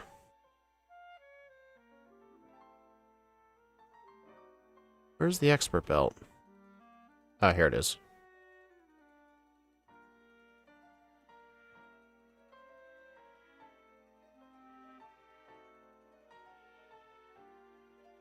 Also, fun fact, for infinite training, you can actually spam A and fight the left Marowak, and you can get a ton of experience and a ton of defense EVs doing that. But I'm not going to do that today.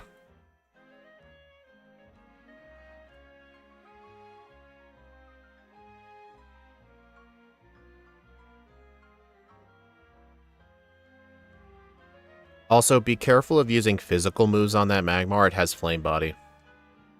Alright, so right now I have 156 speed EVs level 26. I don't think I'm going to one-shot the Salazzle. I don't think it's going to be a one-shot. Yep, didn't think so. Okay, it used Torment. That's annoying. Alright, I think I'll... Yeah, Seed Bomb should be enough from here. Thankfully, the Salandit is bad when it's by itself. The Salandit can be very annoying if it uses Toxic Venoshock or if it uses Torment.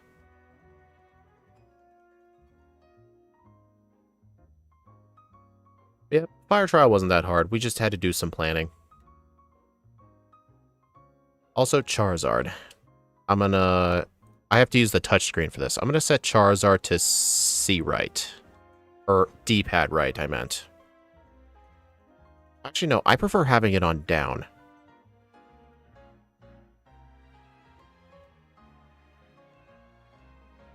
Also, at this point, we can go get Rock Slide. And you know what? I think I'm going to do that right now.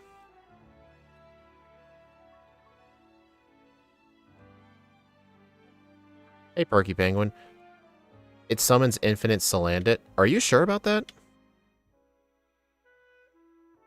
Because I know the other totems can only summon Pokemon, like, helpers, like, a limited number of times.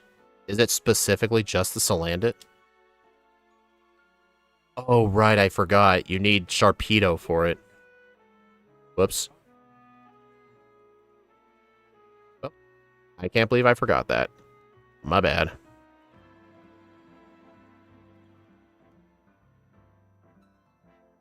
Wait, I'm poisoned. Oh, it's specific to the Salazzle fight? Huh, interesting.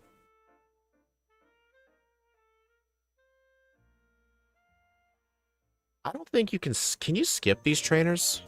I actually don't know. Also, I think I got a Rock Tomb miss. You can walk behind the guy. You walk behind this person? Also, I'm talking to a lot of these trees to get some berries. It's random what berries you get, but each tree has a specific table to it. Oh, okay.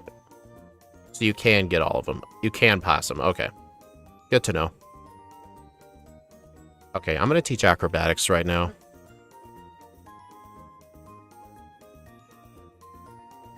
Alright, unequip the held item.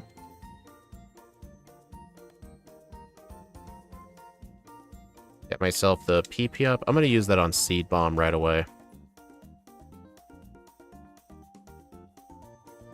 Yeah, I'm not poisoned anymore. I healed at the center.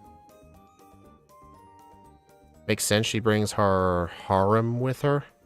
What are you talking about?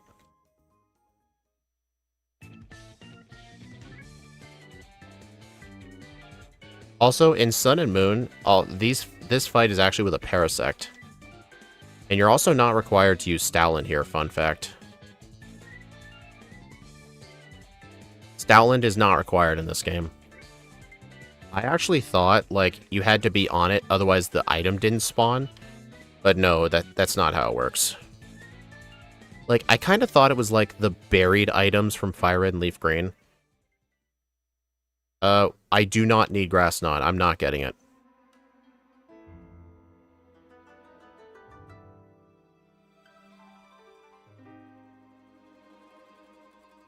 The Salazzle being infinite Salandits. Please don't, you know what? Is it a word that I should even say? Should I have even said that word? Oop. Also, fun fact, you can actually talk to those rocks and just get on the Tauros, which is pretty funny. But yeah, no, it's just a word I've never heard before. Okay, save the game. It's not a prerogative or pejorative. So I'm assuming you're saying it's not a bad word or anything. What kind of nerd are you? The one that doesn't...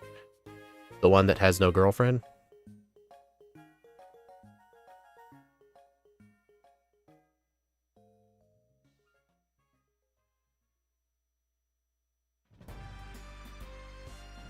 I mean, do you expect me to be that kind of nerd? I'm not an animal nerd. Man, this thing is destroying the game so far.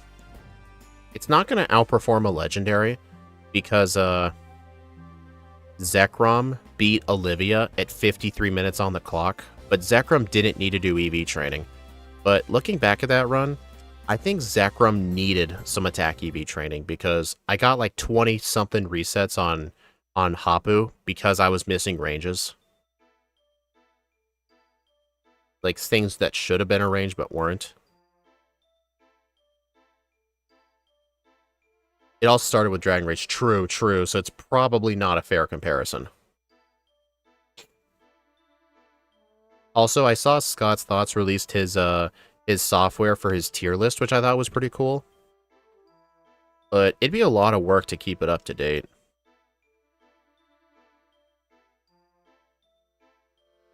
Oh, it's a collection of lovers that simp over one person.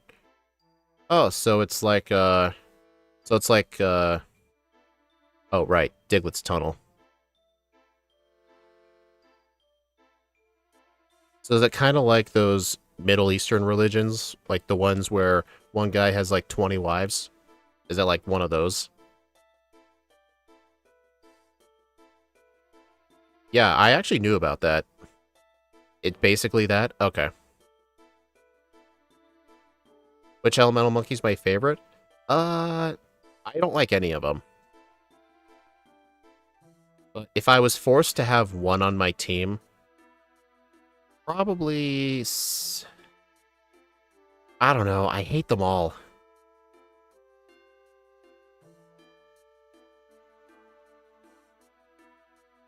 Like, I'm trying to think of, like, their movesets and stuff. Like, Simisage has too many weaknesses. Simisear has a... I don't know. I mean, Fire is one of my favorite typings, but Simisear is just ugly. And Simipour is ugly too, but I generally like water types. Honestly, I'd have to say Simisage. Because it just looks the least ugly.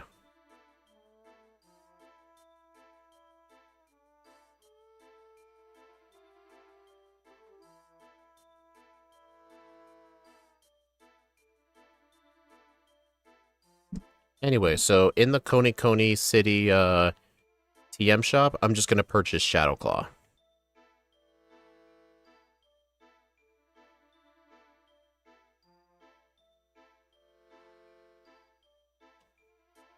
Dude, I keep thinking no low sweep. No, I don't really need it. There's really nothing coming up where I would need it. Oh yeah, plus I have Brick Break.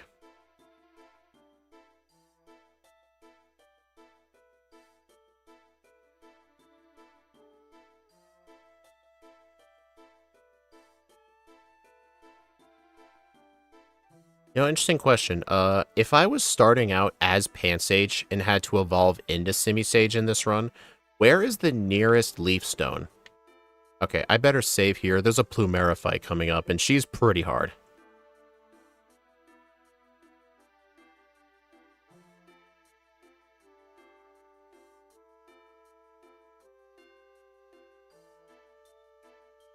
Alright. One workup. Acrobatics. Really?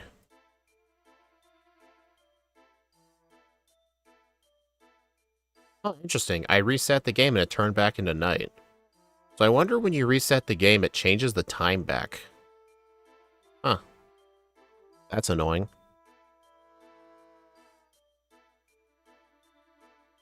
I mean, I wouldn't want to exploit that because I forbid myself from changing the time of day during these runs, but this is literally out of my control.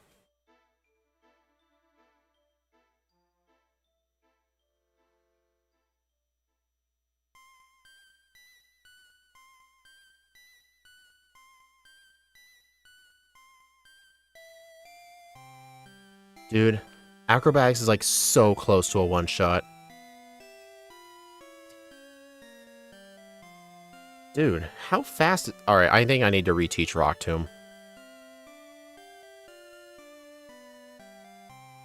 Yeah.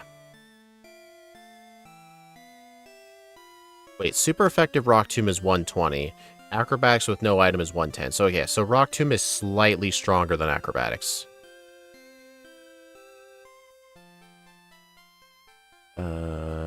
Workup.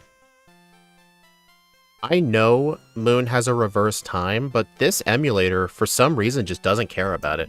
Like, John can verify this, but I remember we were trying to set the time to daytime, so we would set it to like 11 p.m. and it'd be nighttime. But if I set this to 11 a.m., it's sunny. I literally think this emulator reverses that whole moon being the opposite thing. Oh my god, this is unlucky. I only have a 30% chance to hit myself in this game, and I keep hitting myself.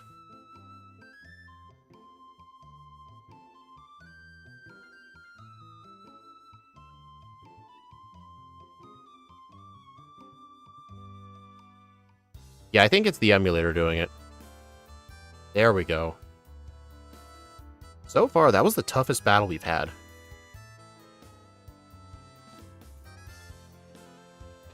I mean, I should have just done Pokemon Sun, so that way it'd be pretty simple.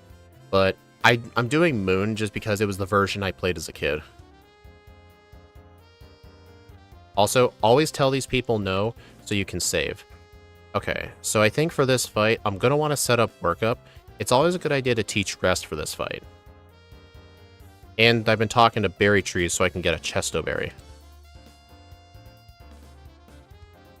I mean, I'm not going to use too many workups, because 2 out of 3 of our Pokemon have Sturdy. So I think just +2.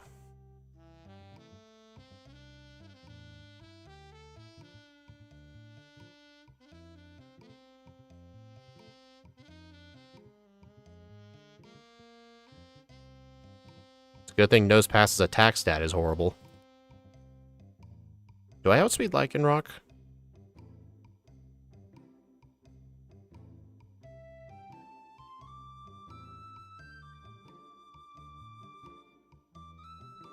Hopefully I do. Okay. You used Dress too early? Maybe. Yeah, so far Plumera was the hardest person.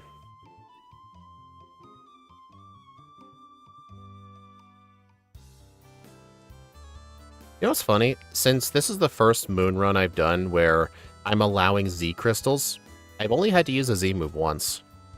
It's just having other held items is just very valuable. Damage, then work up, then rest to kill.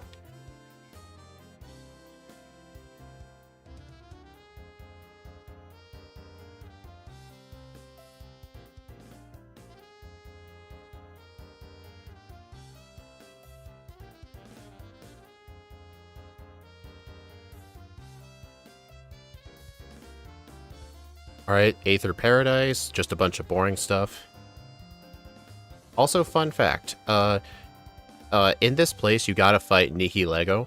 It's very tough and defensive, but fun fact, not only are you not required to win the fight, there's actually a 5-turn limit. Once it reaches 5 turns, it actually runs away. The moves are okay, and the late game I almost never use them.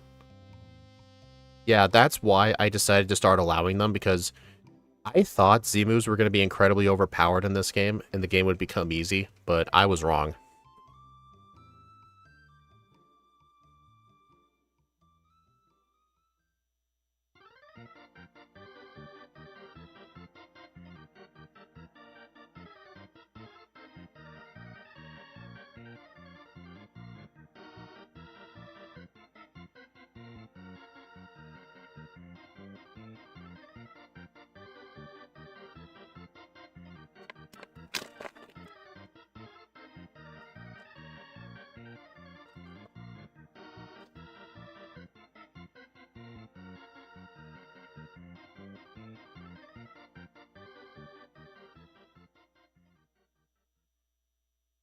Also, I've been told, I had one comment on one of my Moon playthroughs from a brand new viewer.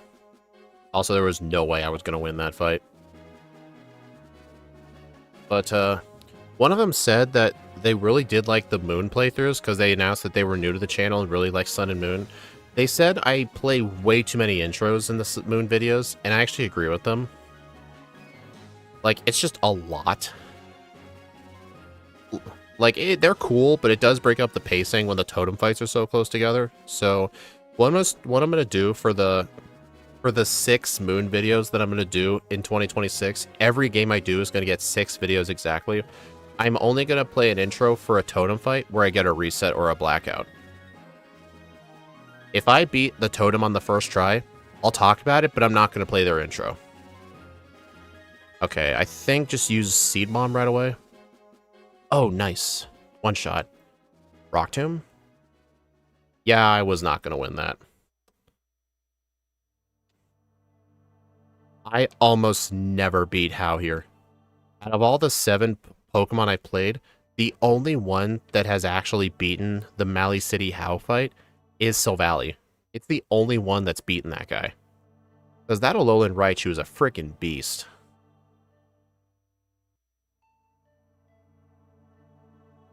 Hey, Cabig.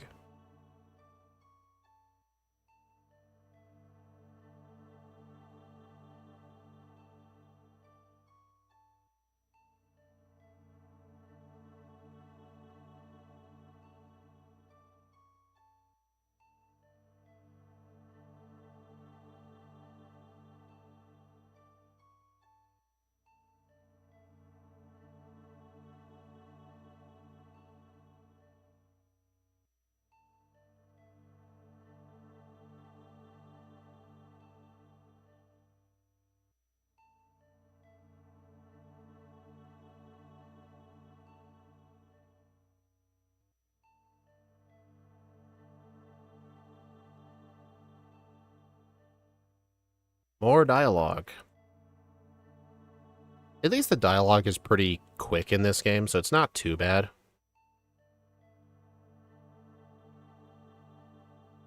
I pretty much always fight this guy. Also, I can get some EV reducing berries here. Like, if I wanted, like, some particular ones, I could save reset for them, but I'm not going to do that. I'm just going to see what berries I get. Let's see. Repa, I think that's special defense. Ondu is special attack. Kelpsy is attack. Okay, so I think the only one I'd want to use is the special attack one. Yep, Hondu special attack. Repa special defense. Okay, so that might potentially let me get more EVs in, like, attacker speed.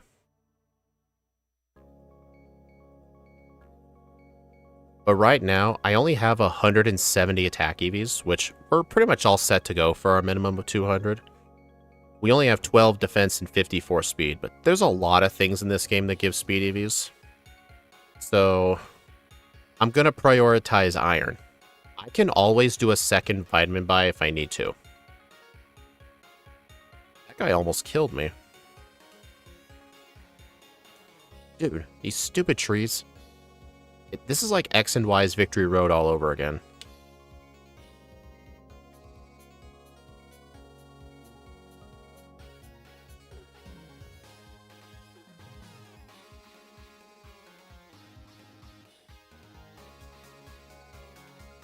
Dude, I just missed another 95 accurate Rock Tomb.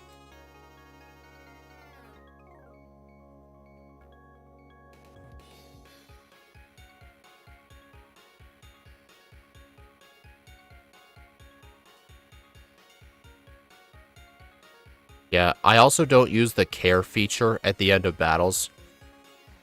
Because I just don't want my solo run challenges to be filled with, like, caretaking. I don't know, it's just a me thing. And besides, it's slow.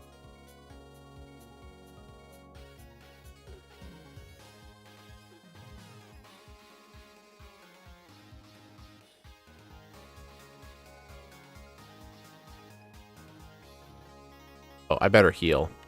Before I sell some stuff to buy vitamins, I've been told that somebody in the Hakanali Observatory actually has a star piece. So I'm going to go ahead and talk to that person first. So I'm going to sell a bunch of stuff and buy some iron.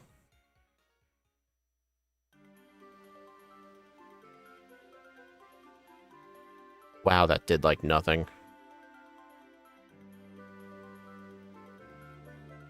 Oh, man. Ugh.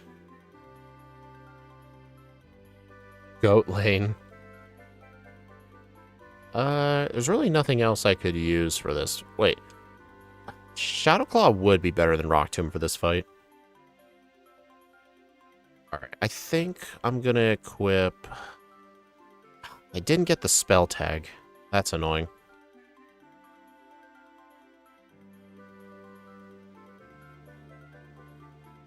You know what? Brick Break would be better here. Get rid of Rest.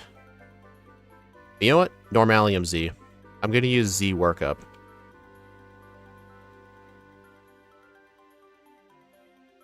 So that way I can get +2 to my attack. I gotta remember that as being a strat.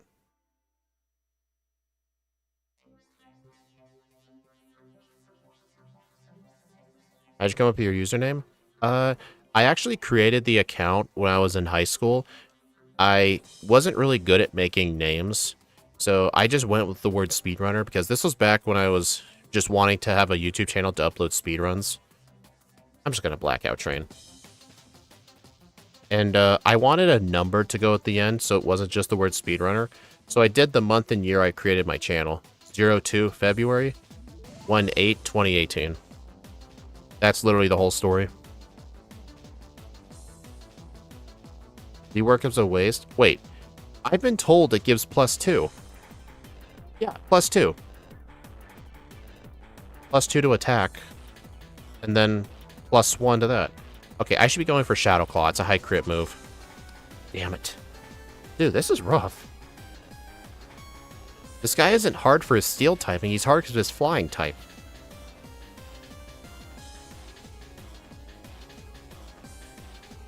But yeah, next month my channel's turning 8 years old.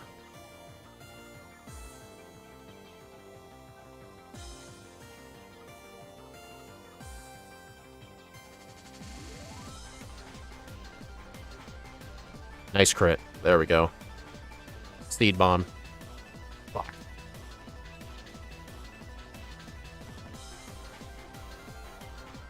On the bright side, wait, what EVs do Skarmory even give?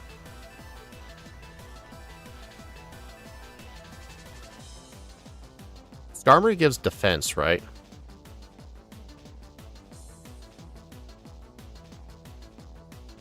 Defense? Okay. So at least doing this might let me get away with one less Siren, but why? Dude, why is he's now using Hyper Potions?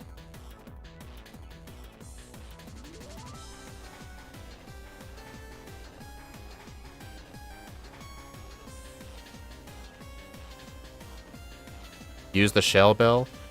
I think having the extra stage and attack is more worth it.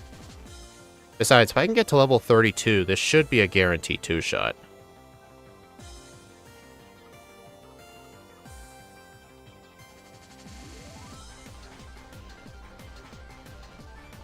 Oh, Mud Bomb miss.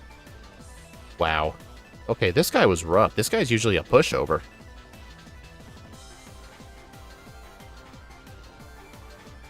Alright, I need to find the guy that gives the star piece. I've been told it's some guy in here. Oh, it's a Comet Shard. Okay. Alright, vitamin time. You get a lot of stuff to sell in this run.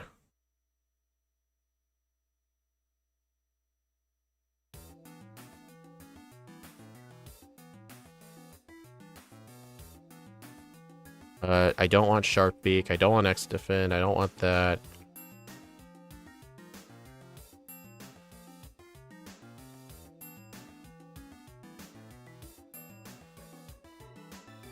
Yep.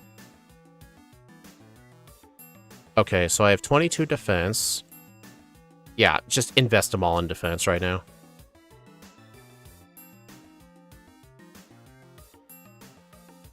Yeah, defense is a very good EV to have in this game.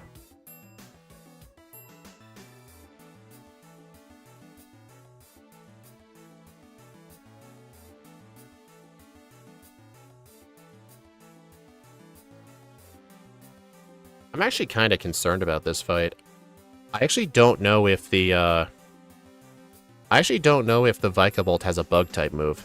Does anyone know if the Vikavolt here has a bug move?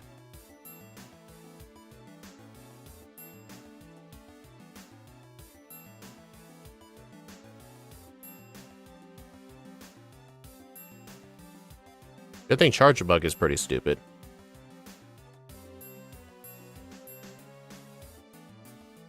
Alright, Charger Bug.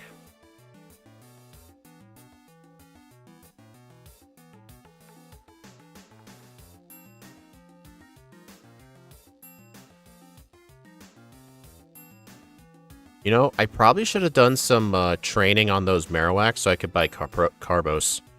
But I can always just do another trip. Which might actually be faster to do.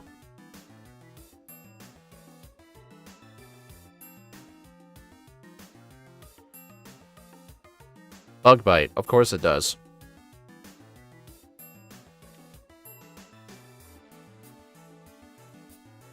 Alright, so I think I need to teach... I need to teach Rock Tomb. You know what? I think Rockinium Z might be the best bet.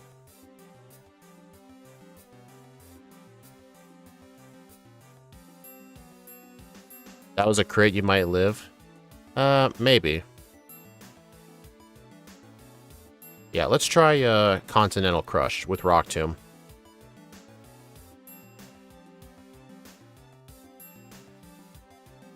Oh, nice. That did a lot.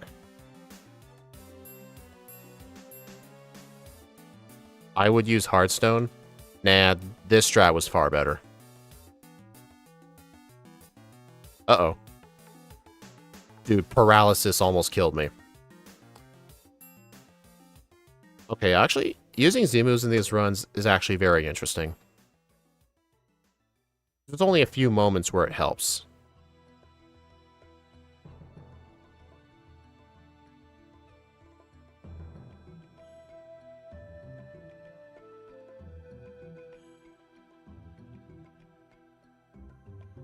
Alright, I'm gonna get the rare candy that's here, and then fly back to Mali City.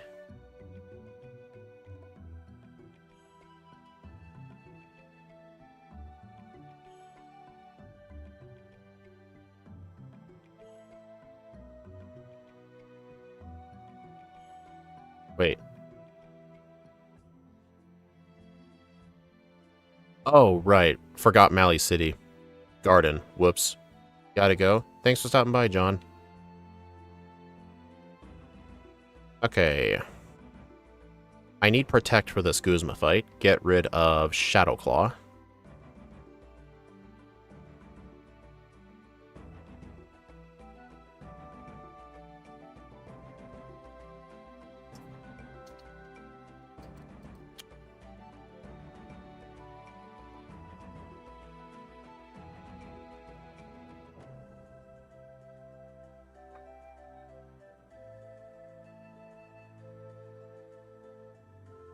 Right, Protect. Can anyone tell me what the move Z Protect even does?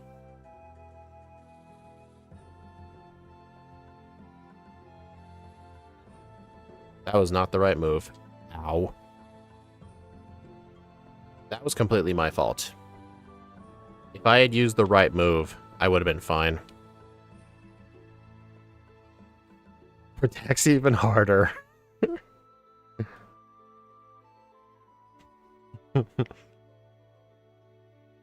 I know the regular move for Protect does not protect you from Z moves mostly.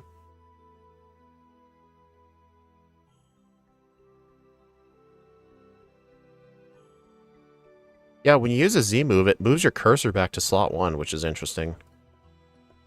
Okay, use another Protect. Because First Impression can only be used on turn 1. Oh, so it restores negative stat stages to 0. Okay, so if I was doing a fight where I get hit with a lot of Leers, it might help, but eh.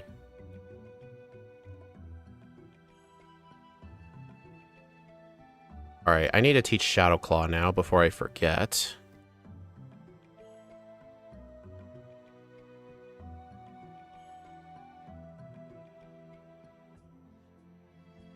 Alright, I went back to Expert Belt.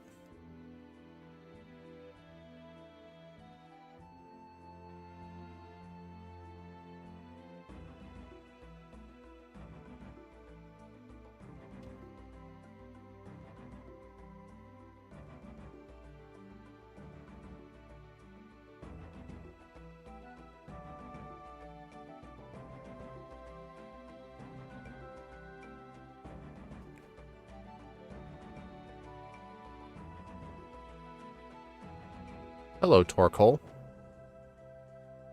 No, thank you. I am very terrified of the one trainer in Pawnee Canyon that has Torkoal with Drought and an Arcanine with Intimidate. That guy terrifies me.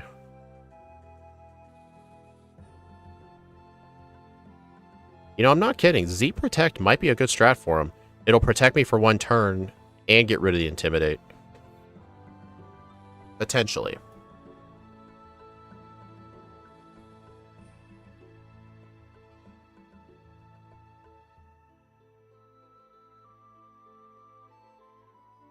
That thing just lowered my accuracy with Mirror Shot. Also, there's a PP up here.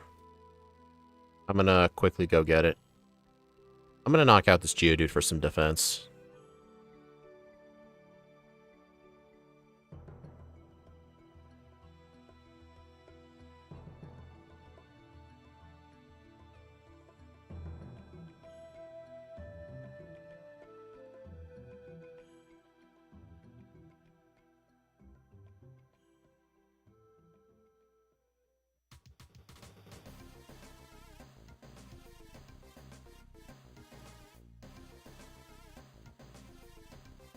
Also, you actually cannot fly back to this center unless you heal here. I have no idea why.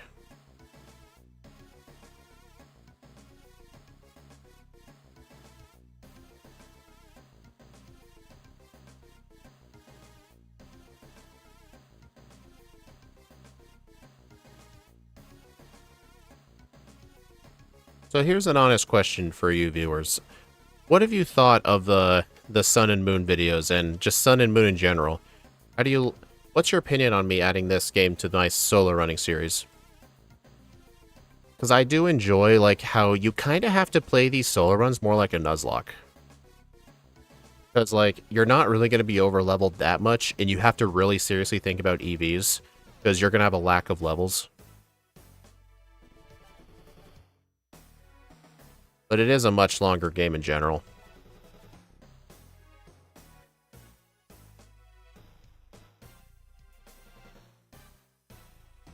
You love the Sun and Moon games? Alright, that's nice. Yeah, you'll have a treat with those, that's for sure. Alright, so I think the proper... Oh, I already have Rock Tomb and Shadow Claw. Okay. I also think I should have Expert Belt instead. Wait.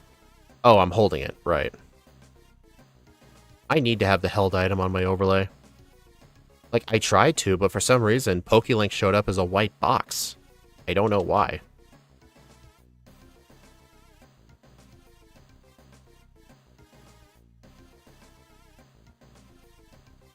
Hello, Aaron. I randomly found this stream, so I never seen your other videos, but I'll watch them after the stream. Oh, you'll definitely like them. Yeah, I've got 7 Moon videos so far. They were all created as part of my daily December. This is the first time I've ever seen a solo run that isn't Kaizo Ironmon. Also, Sun and Moon is great. Game Free cooked with these games. Yeah, I know they were the more controversial games. I actually did not like Sun and Moon when I first played them as a kid. The only reason I liked Gen 7 is because I decided to give the Ultra games a chance.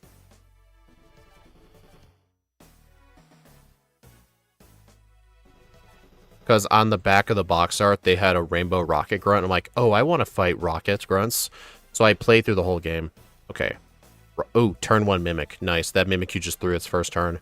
But yeah, the Rock Tomb was to break the disguise and let me outspeed.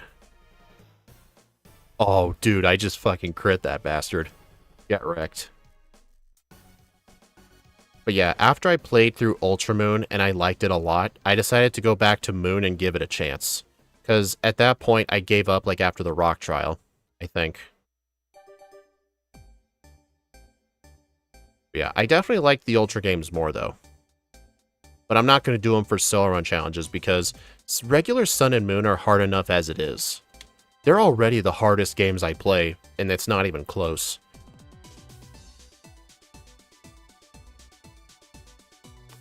Oh, I should have saved here.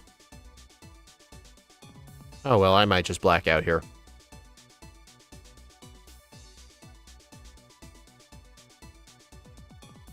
Dude, speed control is quite useful with this thing. Oh, all that thing did was use Toxic. That's funny. She kind of threw that fight. Since I'm new, can you tell me what the lose condition for a run is? Is it if just, like, you can't possibly beat a trainer no matter how hard you try? You mean for, like, if the run's unbeatable? It basically, when it's kind of hard to explain. It's when, like, the chance of you winning is improbable odds. Like, if you the only way, like, let's say I'm playing Pansage. I'm not going to be playing first stages in this game for now, but let's assume I was playing Pansage. If the only way to beat the Professor Kukui fight at the end was a 1 in 1,500 chance of happening, then I would consider it impossible, and I would give up. But if it's a fight that's like a 2% chance, 3% chance, then I would do it. Like, it has to be probable odds, not like very improbable. If that makes sense.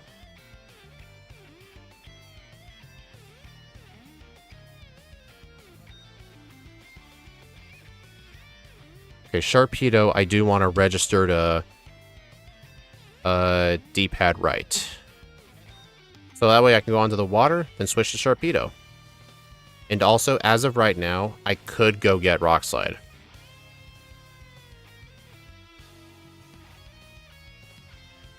Whoops. I wanted to catch that.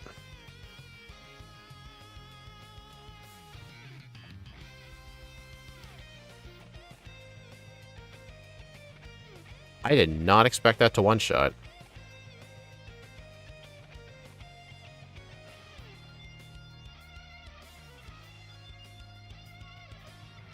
There we go. Dude, go away. I don't want special defense EVs. Oh my god. Also, Tentacool has a call rate of 15. This is the Pokemon you want to fight for special defense. Which I don't want. I just want to catch this thing. You get EVs when catching... Oh yeah, I do get the EVs. Okay.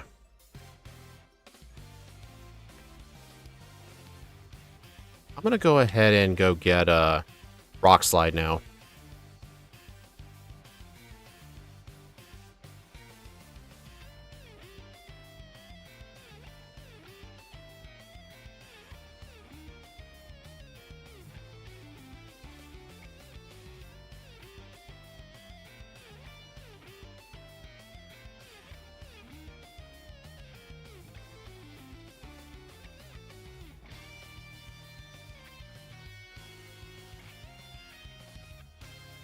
Alright, there's Rock Slide. I'm going to teach this in the place of Rock Tomb.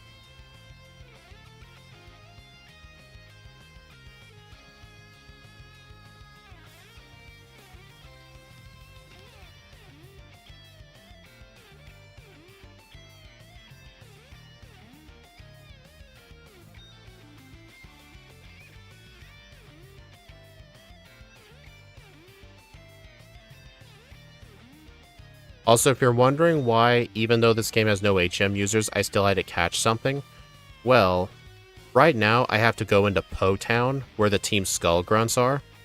I'm just going to set this as a fly point, just in case. In order to enter, you have to fight 2 Team Skull Grunts. They will refuse to fight you unless you have a second Pokemon. So it's the only mandatory spot in the game where you have to have a second Pokemon. Oh, 2 Citrus Berries, nice. And also, this route right here, the Ula Ula Meadow, is very good for training because most of these trainers have 2 or 3 Pokemon. Oh, reminds me, I gotta turn off the XP share.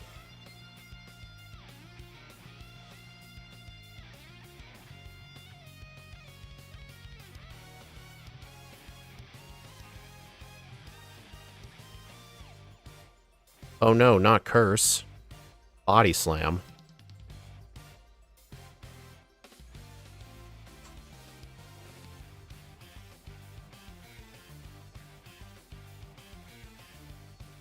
Oh, dang it, I keep using the wrong move.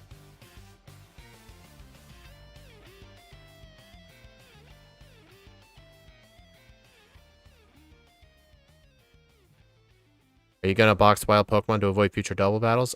Yes. Because, inside Po Town, you can get a rare candy, but it's blocked off by 2 Team Skull Grunts. You're not required to fight them in a double battle, you can skip them, but if your Tentacle's left in your party, then they'll fight you as a double battle, if that makes sense. But the annoying thing is, I would have to box it, then come back, which I'm not even going to bother doing. Also, fun fact, this guy right here will not fight you unless you fought everyone else on this route. If you beat him, he gives you a flame orb. Ow.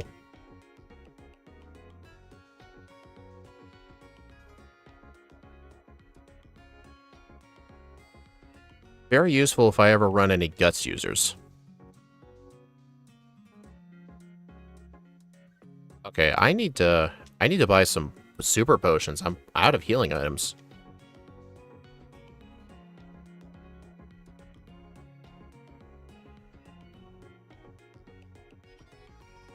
I'll just fight these guys first.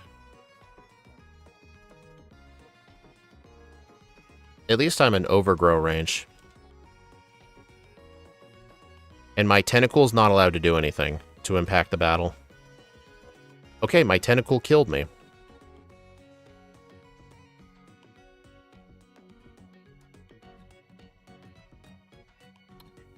Wow, thanks, Tentacool. That was embarrassing. Okay, I'm gonna get like 11 of these.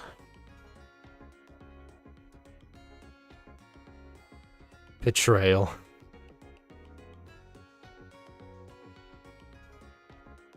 Alright, take 2.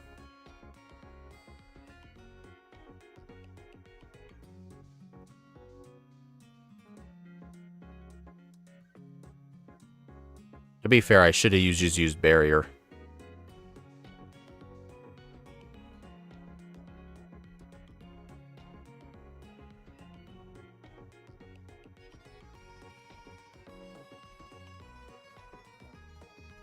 Also, you may be wondering why not just go into that Pokemon Center. That center has no PC box. Actually, I'm curious. Could I just go in there, heal, and set it as my fly point? Because the double battle is near it, but it's not before the center. Let me try. It would not be faster because remember all those times earlier in the run I had to black out? If I still had my Picky Peck in the party, I would have to make it faint too, so that'd be slower. It's always fastest to just catch your Pokemon right before, but to be fair, it was kind of my fault. I ended up selling my Quick Balls. I should not have done that. Catching a Tentacool in a Quick Ball is a guaranteed catch, so that was my fault. I think doing this will set my fly point. Yep. Yeah, I have to go to a center that actually has a PC box.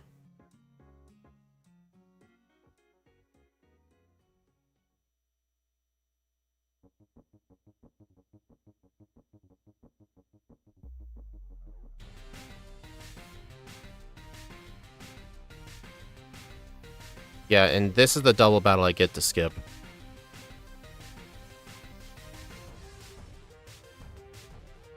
Ah, dang it.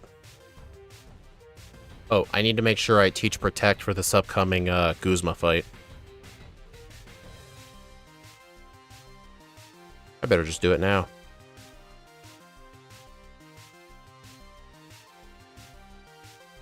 I just gotta be very careful not to unlearn Seed Bomb. Dang it. I gotta do a better job avoiding that trainer.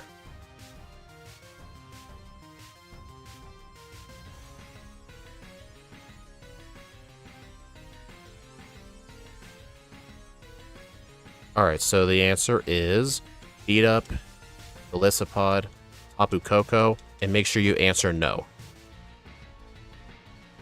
Also, get this escape rope here. You can escape rope out of Guzma's room and just get to the exit of the mansion.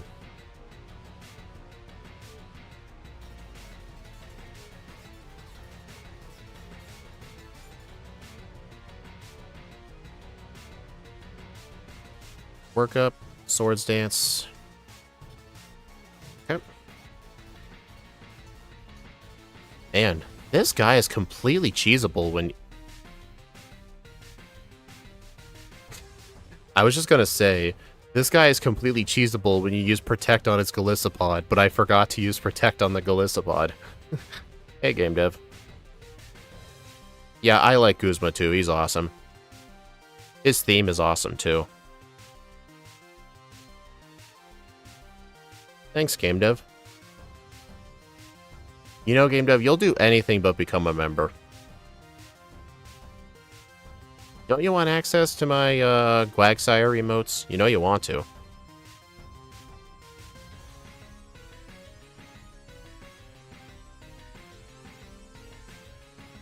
You know what? I could get this Bug-type Z Crystal if I want it, but I don't think I want it. Escape Rope.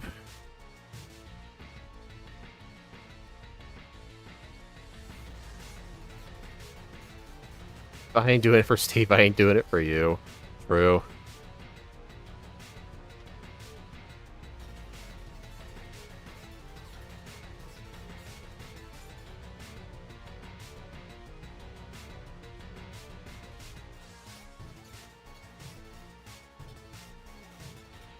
Also, there is a Gladion fight right here, right before the Nanu fight. You're actually not required to win it. You're not required to win any of the Gladion fights. The only one that you have to win is the last one, which is the hardest. Trying to make a handheld gaming console with Shiba OS, would you want one? Probably not. It would just be more things for me to buy. Ow. Hey, at least I outsped it. And I'm in overgrow range. Ow. Dude, I was in overgrow at +1 and that still lived.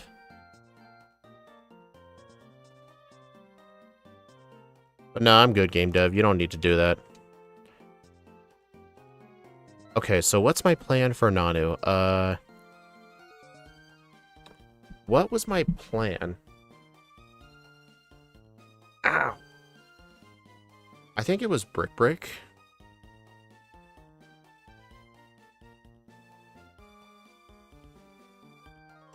You know, I could probably use Protect to block the Fake Out. And I might actually want the Normalium Z for +2 in attack. Alright, so let's try this out.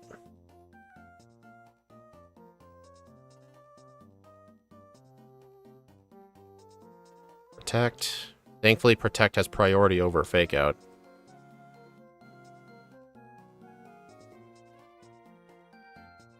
Alright. Speed Bomb.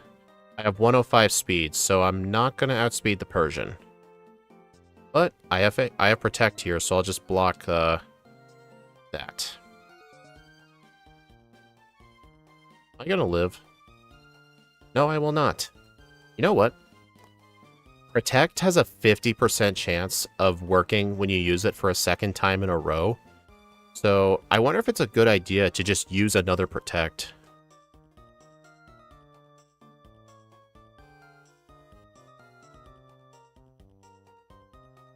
Ouch. Either that or... Oh. What? That thing outsped?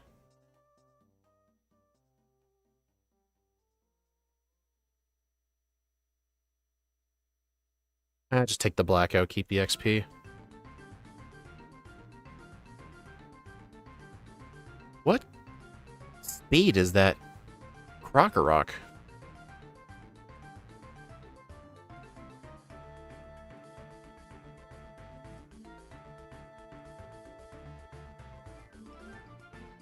Shiny prediction? I predict, 6,969.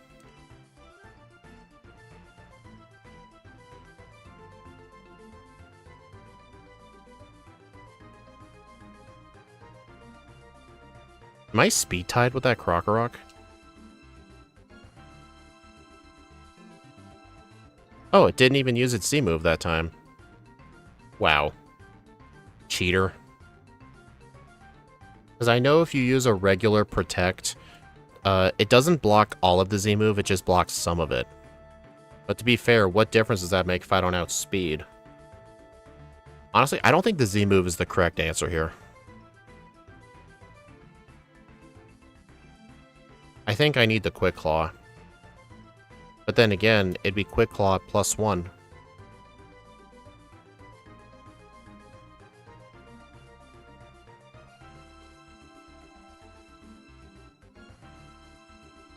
Oh, you son of a bitch.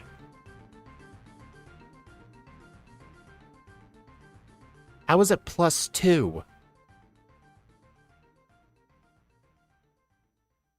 How was it +2 attack and that still lived? So I think I might need level 42 or 43. Well, just keep Blackout training until I win. Keep the experience.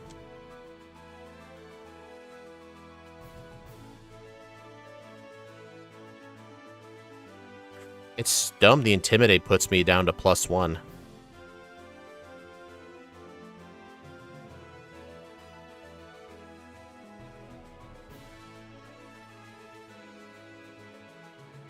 To be fair, I don't think there's really a better move I could use. The thing is, it's not a lack of power, it's a lack of speed.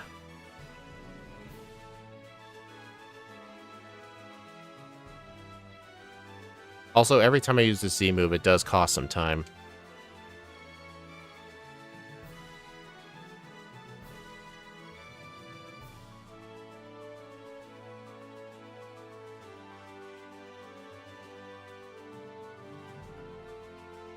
You know, part of me wonders if I should... part of me wonders if I should actually let me get hit with Fake Out, then go for Protect. That way its next move can't kill me. Quick. Yeah, you know, you might be right, John. But to be fair, at +2, it lived anyway. So yeah, I'm gonna let it hit me. Then go for Protect.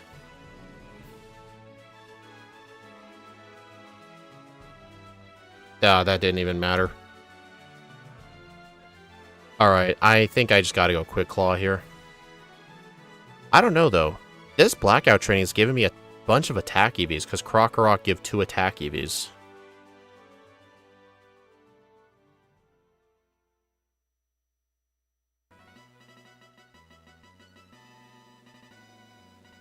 That thing just gave me a special defense drop.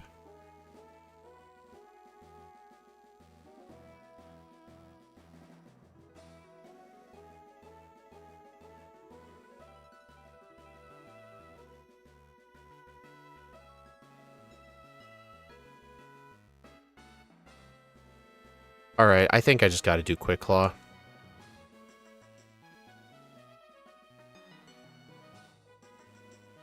But the thing is, without it, I have to do 2 workups.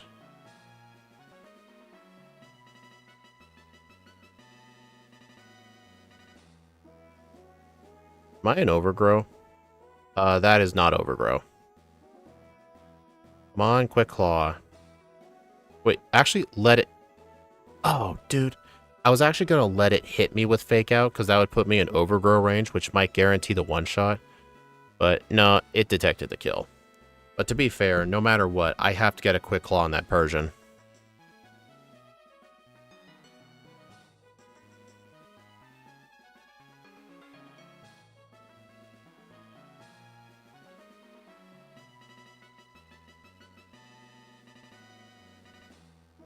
Nope. At least I'm getting a bunch of attack EVs doing this. Wait, what EV does Sableye give? Is Sableye defense?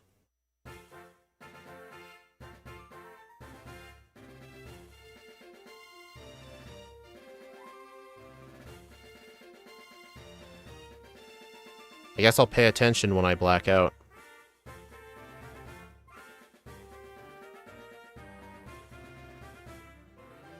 It's 1 defense EV.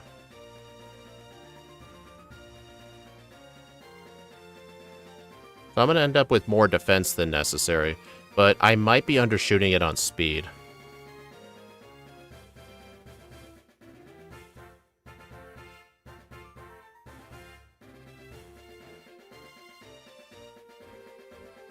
But to be fair, if I'm going to undershoot it on speed, I have 70 speed EVs right now. if I'm going to undershoot, I can always make up for it with a few extra levels. Because I was planning to go back to Mount Hakonali and buy 3 Carbos, but I'm probably dirt poor right now.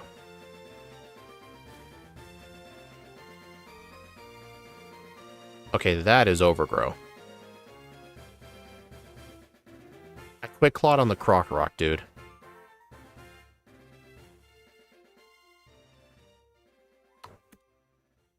So when do you guys think I'm gonna win?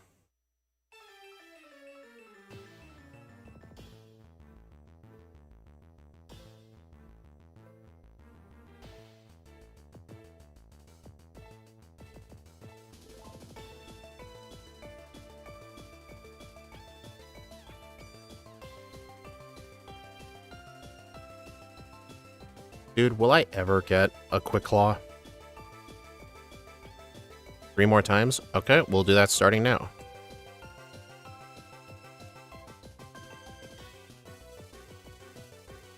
I think it's still worth going for the... Actually, it might not be worth going for turn 1 Protect. Because I can easily survive 1 Fake Out. Well, then again, I'd have to... Quick Claw does not out-prioritize Fake Out, I don't think.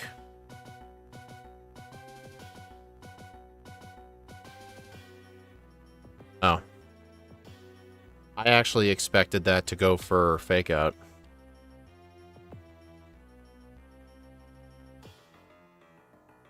Okay, yeah. Nanu is definitely the most difficult person to deal with.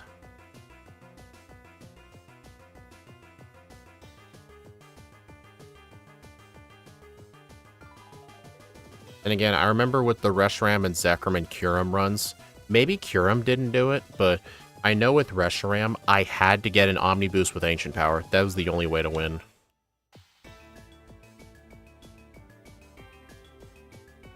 Dude, I might max out my attack EVs at this rate.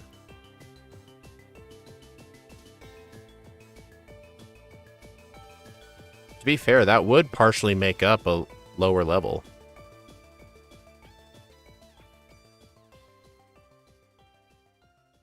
Oh my god. Hey John, welcome back. Hey John, I've been blacking out to Nanu for a while. Still. Oh right, you never left. I thought you left.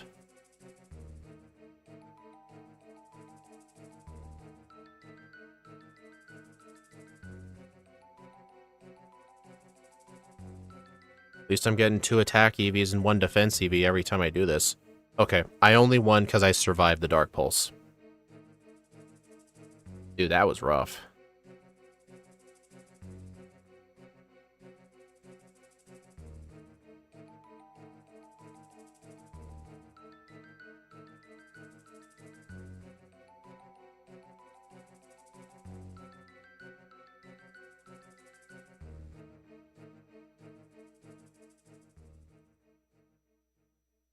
Wait. There's no reason for me to be back here, is there? No. I guess unless I need to get return, but I don't think I need it.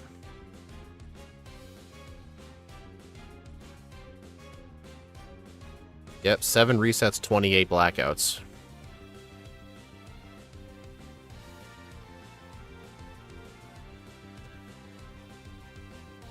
Oh, that thing has Sap Sipper.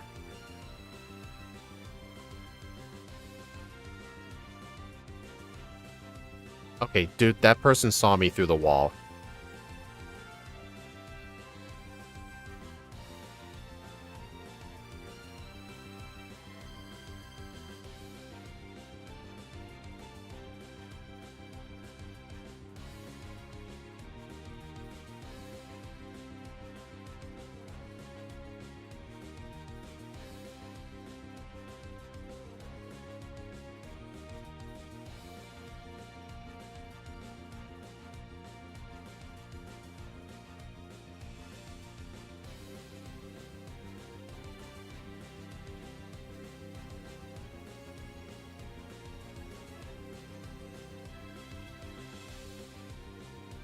Maybe I should reteach acrobatics.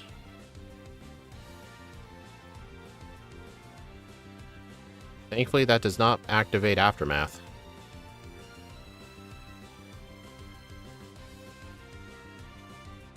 Or you know what? No, teach Shadow Claw instead.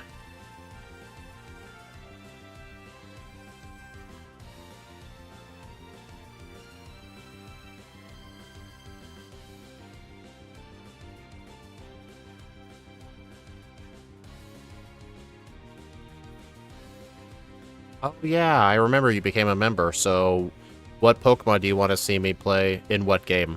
It has to be a game I do, though.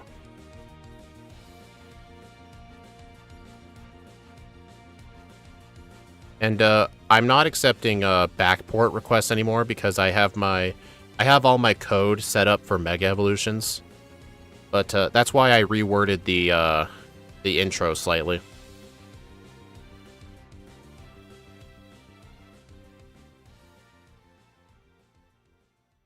So yeah, what do you want to see?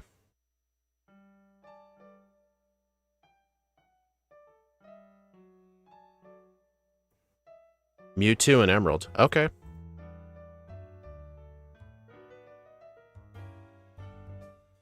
I think I'll plan that run for the first week I do Emerald in 2026. I don't remember exactly when that is, but it's guaranteed within the first 14 weeks for sure. I like how you had to do a milestone chat to say it. That was pretty funny. But yeah, my first week of Emerald, I will make a stream for Mewtwo. Oh, I get it. You want me to suffer a Calvin, huh? Is that what you want?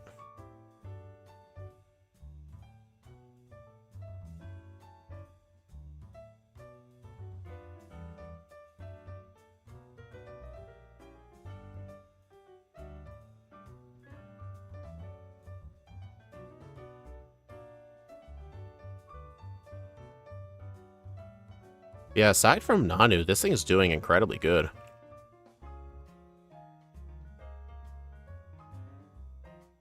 Oh yeah, Mewtwo's gonna be good. Also, Axew is actually not going to be helping me route these runs anymore. At least with all of them. If I need his help for, like, a specific run, I'll ask. Maybe, like, for John, if I need help with a specific run in Pokemon Sun and Moon, I'll ask him for help. But I'm going to attempt to route most of these myself. Game Dev, you don't have to be a member for that.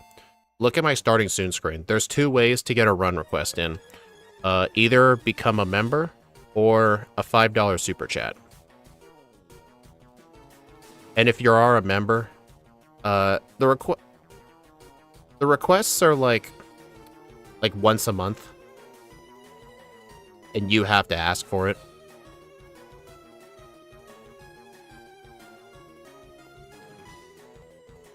Like, I'm not going to ask you every month, hey, what do you want your monthly run to be? You have to ask me for it.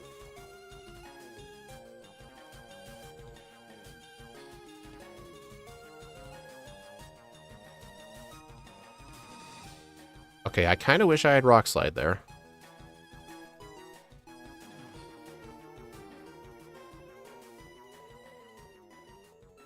Well, Game Dev, I knew you'd find a way around it. You know what would be really funny? I could gift 5 memberships right now for free, and it'd be really funny if it landed on you. I have the option to gift up to 10 free memberships a month, but I only do it for special occasions. I've only done it once. If I was a member, I'd request Guzzlord and Moon. Oh gosh. I hate Guzzlord. Like, I remember playing it in Ultra Moon, I think, on a team or something. That thing is not good from what I remember.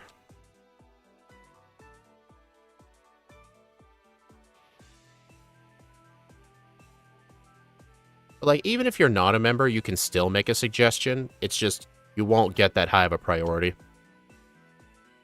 Unless it's something that I would like to do anyway.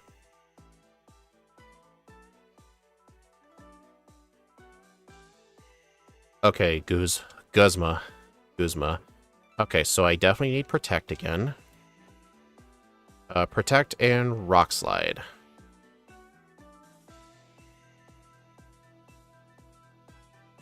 I think I might use Normalium Z again. I'm going to use a Z workup.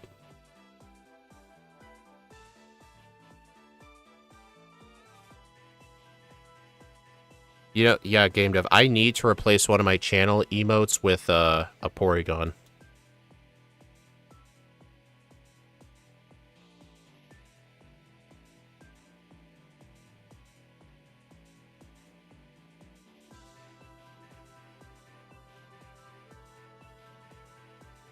Yeah, I remember using it, and it was so bad. Like, it looked so powerful, but it, like, really underdelivered. I'd ask for Luxio in any game you'd like if I remember. It's my favorite Pokemon. Really? Luxio specifically? Hmm. Hopefully you choose a game that has the Eviolite in it, which should be Gen 5 onwards. But you could ask me to do it in Diamond and Pearl if you want. Yeah, I don't push people to become members. Unless you're game dev.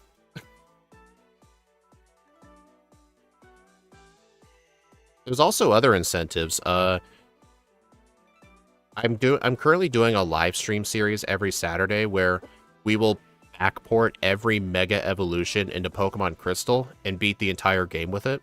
This Saturday we're doing Mega Staraptor. Being a member gets you access to all the patch files too. Basically every backport I've ever done, you could get the patch and essentially just play the run yourself. That was my main incentive for it. I also every now and then release re-ranks. Like if I do on my Sun and Moon leaderboard, if there was any Pokemon I would like to re-rank, it's Decidueye. That thing needs a fair chance. Like both the runs I gave it had like 50 resets each. If I were to do a re-rank, I would stream it in my Discord server and then upload the video to this channel for members only. It's kind of different from the live streams because it's less like professional, like stream-like, and you can even hear other people chime in and chat about random stupid stuff. Also, this Lucamine fight, you're not required to win, but I would still like to win because it's good XP.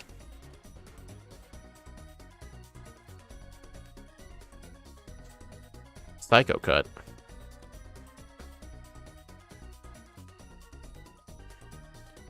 Yeah, just remember though, I do have the right to deny, but I will do almost anything.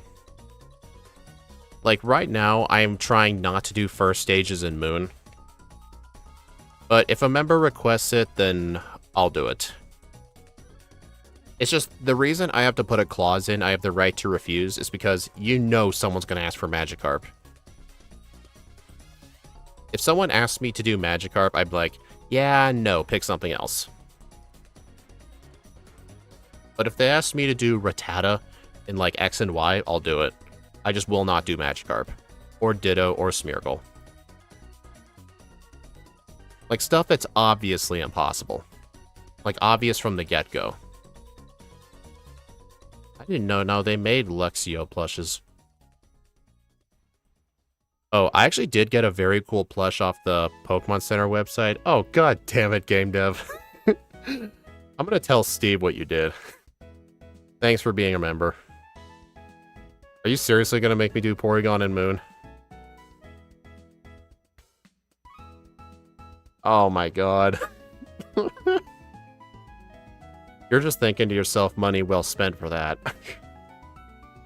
Alright, I'll do a Porygon livestream in the first week of Moon. I don't remember when the first week of Moon is for 2026, but for that week I'll plan a Porygon run. Yeah, John, if you're still here, I might need help with that run, with planning. I'll let you know when I'm doing it though.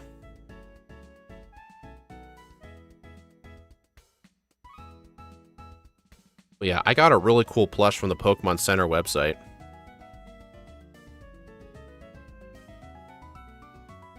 Can I just pause?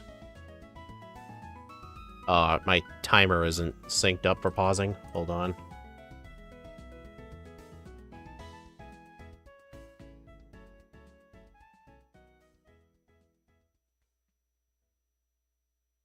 Here, I'll go get it.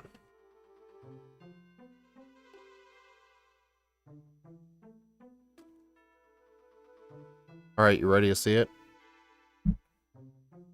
It's a Mega Charizard X. It's like, let me see if I can hold it back. Look at that. It's like based on the artwork, the thing's like 18 inches tall. I spent like $40 on it off this Pokemon Center website. It's really good. I like it a lot.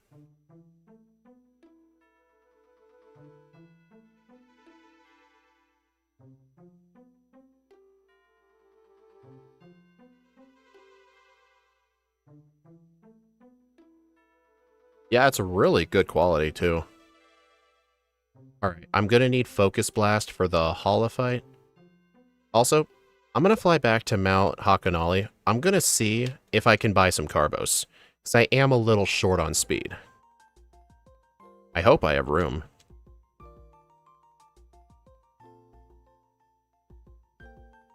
Yeah, they got great stuff when it's not being scalped. Oh. This is a moment where the EV reducing berries could be useful. But I think the berries only respawn once a day. I'm gonna go back and check.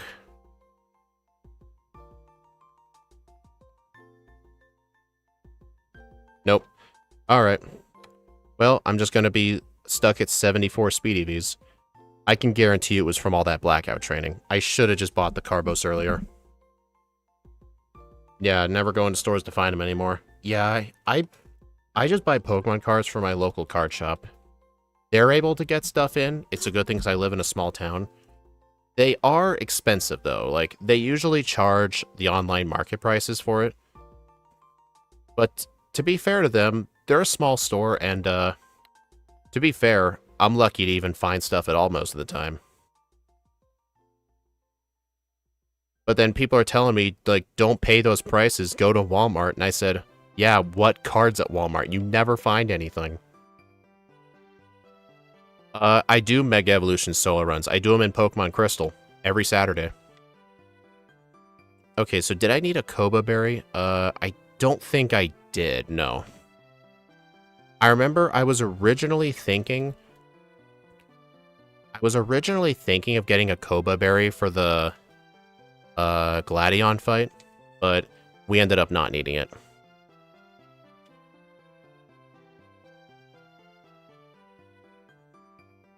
Those trees in the Pawnee Plains, or the Pawnee Wilds, I don't know what that place is called, there are super effective type-reducing berries in those trees.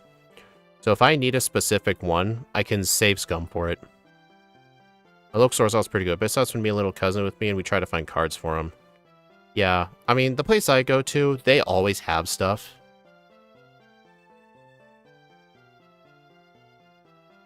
Like, I don't mind paying a little extra if it goes to a small business. Like, I remember Shadow Stitch was telling me one time, like, when I was telling him about how many people were freaking out about the, like, whole GameStop raising their prices. But then I was telling people, well, be fortunate to even find cards at all. You can't just tell people, like, well, I'm just going to stick to Walmart and Target if you never find anything. The stuff all gets scalped. Like, even with the limits, it doesn't matter. Funnily enough, people are less likely to go to GameStop now, so you're more likely to find stuff. But there are some things I would probably not buy.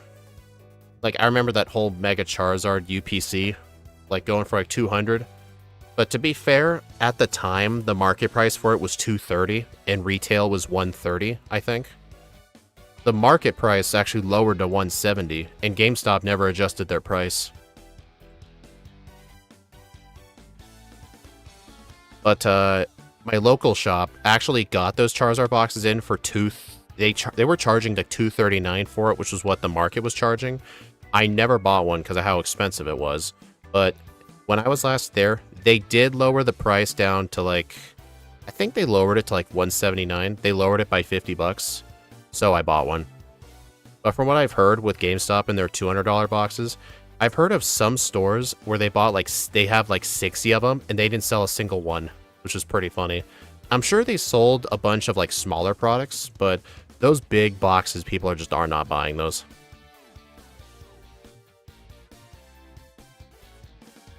But I'm not just going to be one of those, oh, I'm never shopping at GameStop again because I can't buy cards at scalper prices.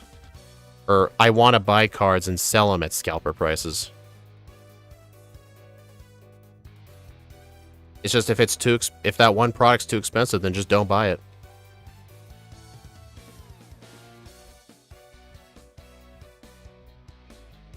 Half your bi-weekly paycheck. If 200 is half your bi-weekly paycheck, you might need to find another job. Yeah, John, I'll let you know when I'm gonna do Porygon. I'd have to look at my calendar, but I'm gonna need some help planning that. Really? They have nothing? You know what that means? Casual players probably don't give a shit about, like, the prices of some things. Like, they're lucky to just find stuff at all. So there's probably people who wanted a box, but can never get one online because they're scalped, and all the websites that will host them have to have queues. And here's the other thing. I tried to wait in a Costco queue one time. It doesn't matter how early you arrive. It doesn't matter how early you arrive. You get placed randomly. I waited the whole time, and I got kicked from it because they ran out of stuff. That's why it irritates me when people are like, oh, I'll just get it at retail price. Yeah, where? I've only gotten stuff at retail recently online one time. And it was during, like, Target's Black Friday. They had it was like a Charizard and Archulon EX box, like, 2-in-1 combo, for like $40. I somehow managed to get one.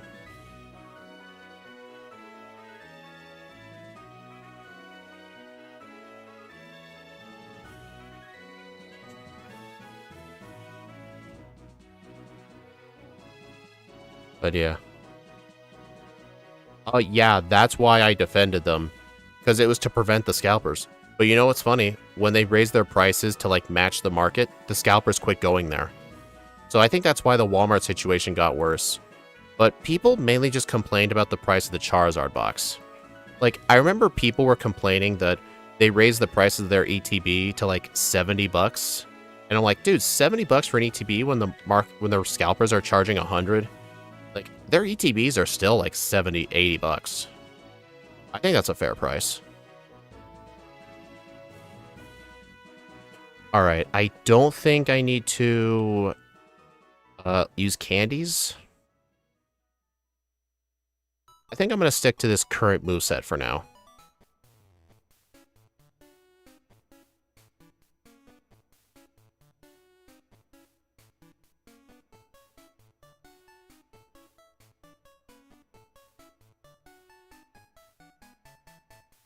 I got flinched. That is not fair. Like, I don't want to use candies here.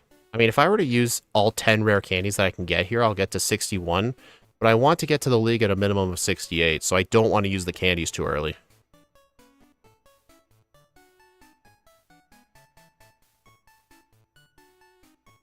Okay, I should be able to outspeed everything else.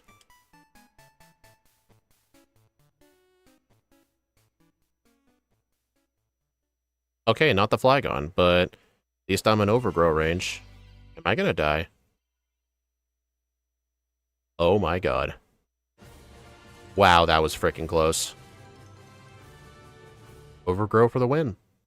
I haven't opened an actual pack in a long while, but my local card shop was great for singles.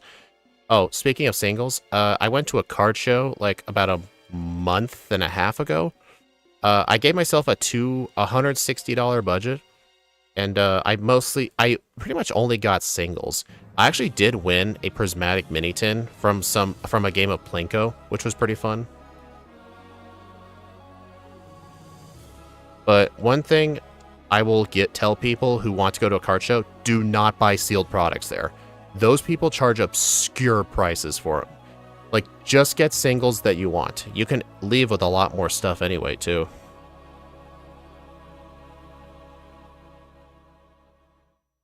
Oh, nice. Got the... Dude, I missed Rock Slide. He missed Overheat. Oh, get this. Z-Protect. That got rid of the Intimidate. Okay, I just got insanely lucky with this guy. I'm not kidding. That guy is probably the scariest trainer in this whole canyon. Like, if you're using something weak to fire. Okay, I think I want to unequip my Z Crystal and equip an Expert Belt now. Reteach Shadow Claw. You know what? I think I'm just going to teach Acrobatics in the place of Rock Slide and just get rid of the Crystal.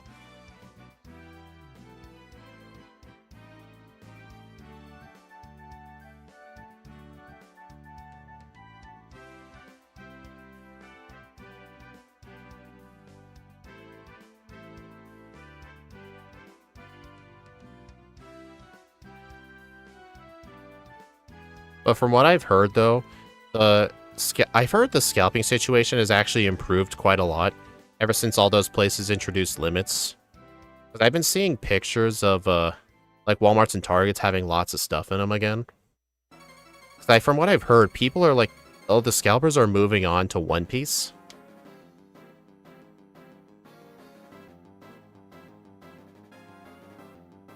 Yeah, speaking of which, for my card channel, I still have like 20 shorts and like 3 videos I still need to upload, but I've just been lazy.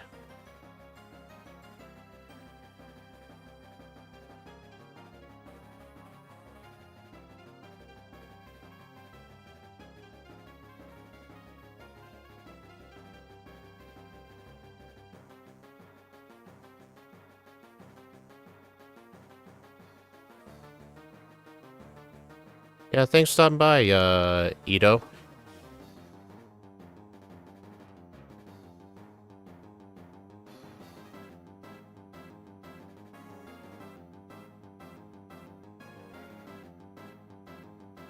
Okay, that was not a good idea. At least I got Overgrow.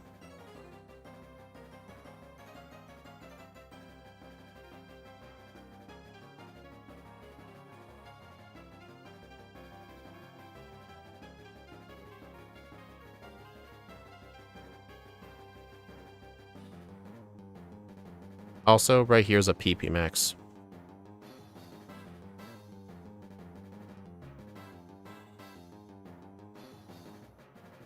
Alright, I think I'm going to use my candies before before Lucivine.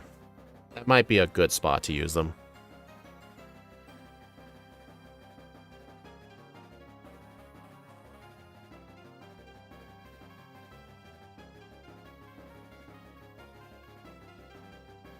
Save all the candies for Kahili? No, John, Kahili is actually not that hard. Because here's why. We can easily survive one use of Air Slash from the Crobat. And we'll set up one workup on the Skarmory. We will one-shot everything else. John, we routed it. She is not hard. The entire Elite Four is actually easy. Kukui is actually relatively easy.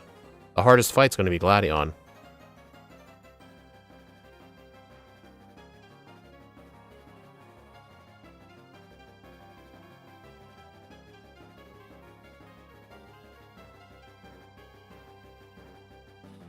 You want to outspeed her? Not the Crobat. I will outspeed everything else. Actually, I'm not 100% sure because I did the calcs with 100 speed EVs. I'm at 74. I may need an extra couple of levels. Maybe save them before Gladion instead.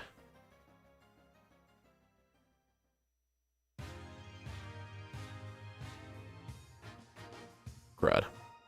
Well, just keep the XP. Well, it kind of sucks. I didn't push that boulder in an emergency, so I'm going to have to head back there on foot.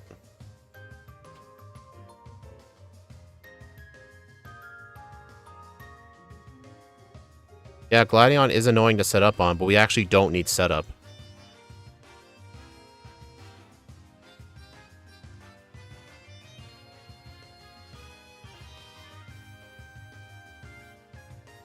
Actually, what was the plan?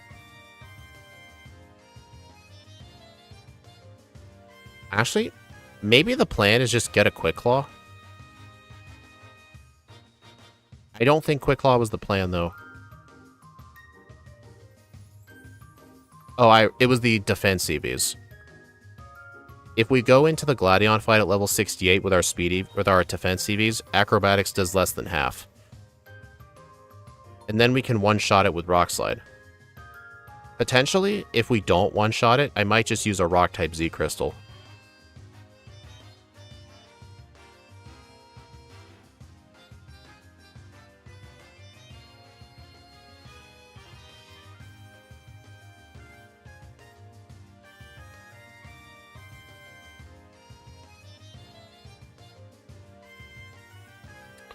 Oh my god.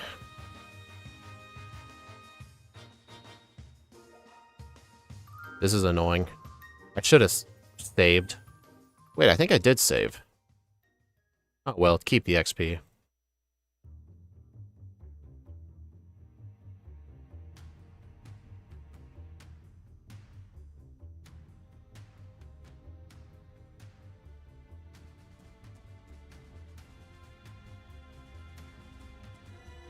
See ya, John.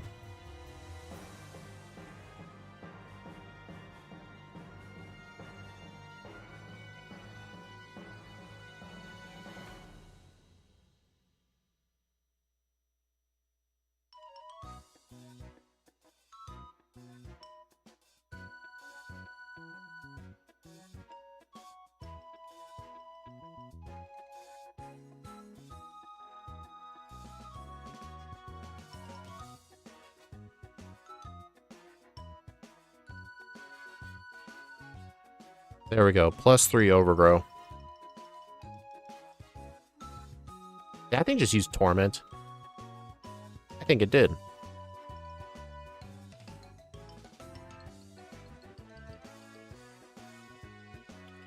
I'm out of healing items. Alright, I'm gonna have to take on this final guy without healing anymore.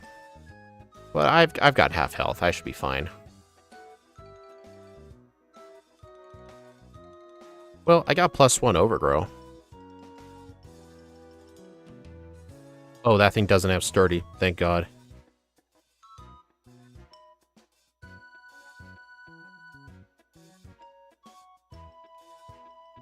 Lily heals you here.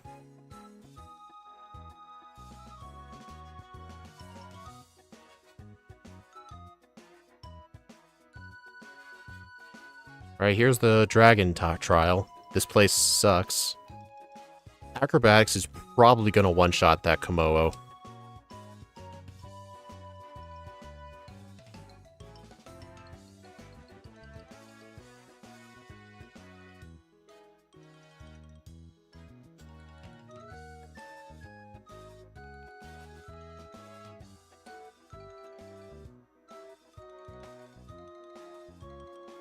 Oh. I guess it lived.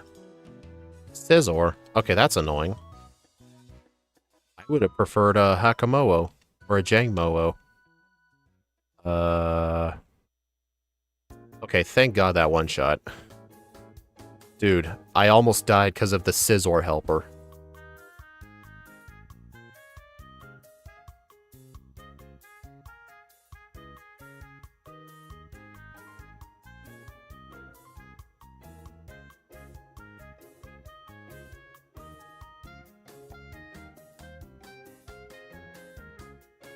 So my over-under, 250 to 3 hours. I think if the Gladion fight goes well, I should be able to make the under.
Alright, hopefully I should be fine here.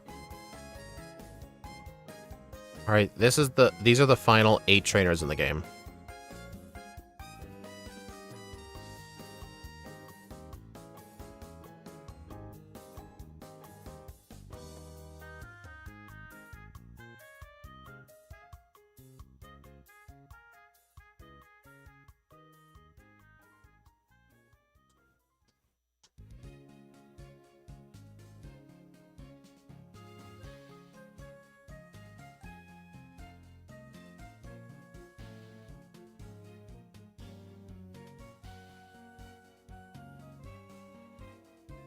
Power-up punch.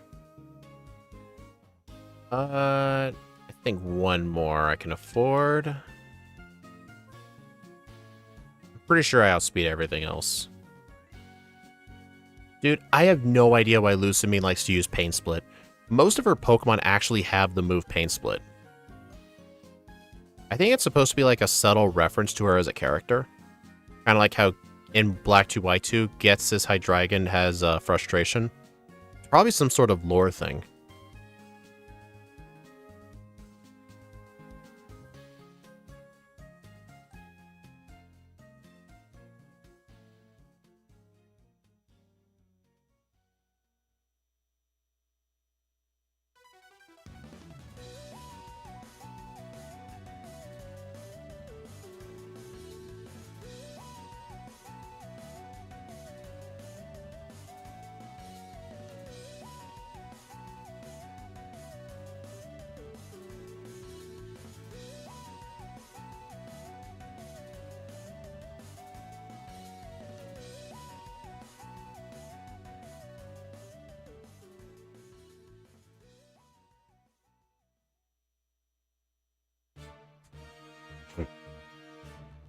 Also, fun fact, you're actually required to catch Lunala here to proceed, even if you run out of Pokeballs.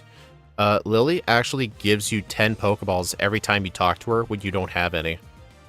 And Lunala has an increased catch rate here. They started increasing the catch rate with box art legendaries in the newer games, because you have to catch them in order to progress.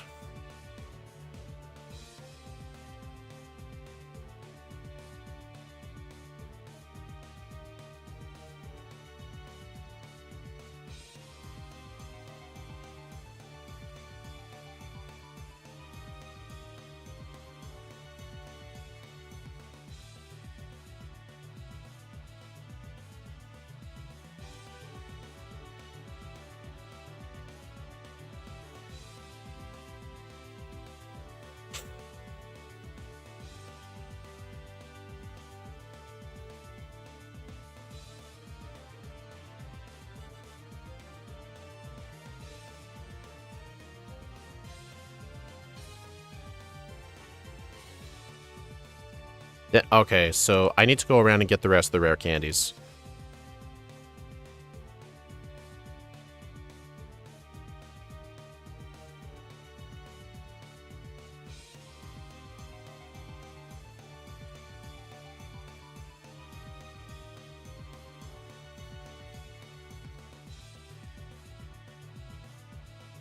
Also, I could get Energy Ball if I want it. But I actually don't want it, so I'm going to skip it. But I'm going to get out here just to fly. I think that's every rare candy. Let me check. I should have 10 rare candies in my bag. 11. Okay. So I do need level 68 for Gladion, so this is perfect. 68 is the minimum I want. Actually, no, I have... Okay. Wait, this isn't hail, is it?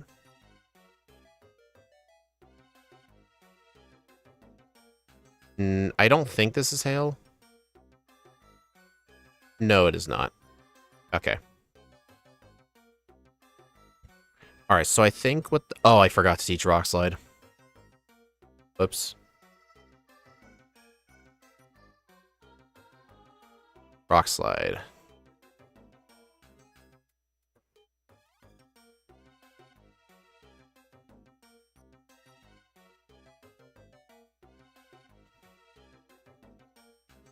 Actually, I think I'm going to use the Rock-type Z-Crystal because I remember in ranges, the Sylvally Fire is not a guaranteed one-shot with Rock Tomb, but maybe it is with Continental Crush.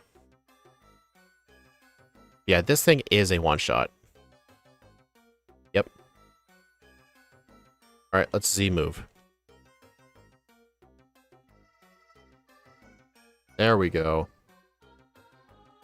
Alright, so... Seed Bomb. Okay. I didn't... Okay, then. May as well just keep the XP.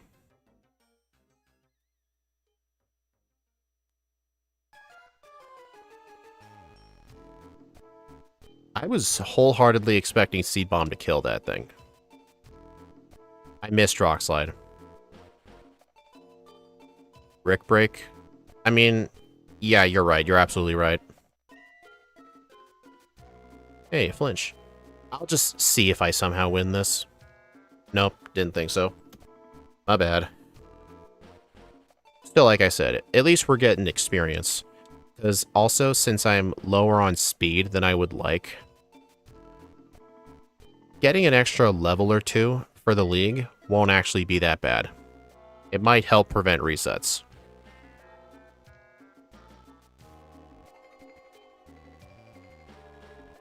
Alright, try that again.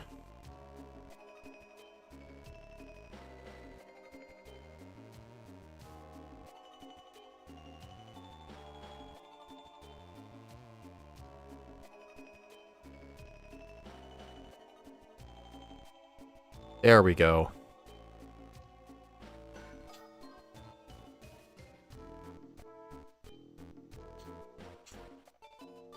Yeah, I truly thought Z-moves were just going to make this game too easy, but I was definitely wrong, that's for sure.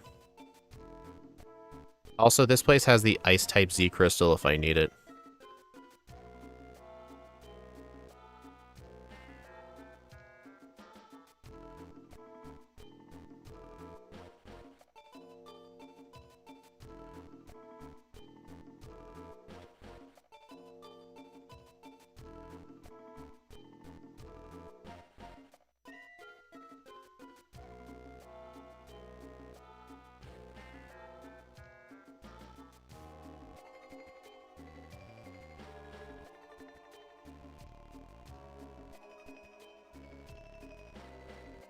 Yep, Seed Bomb's a one-shot.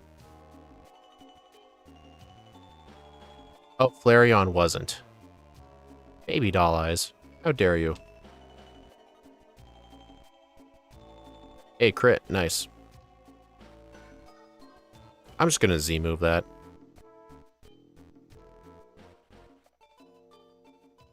Whoop, wrong move. It went for Sucker Punch anyway.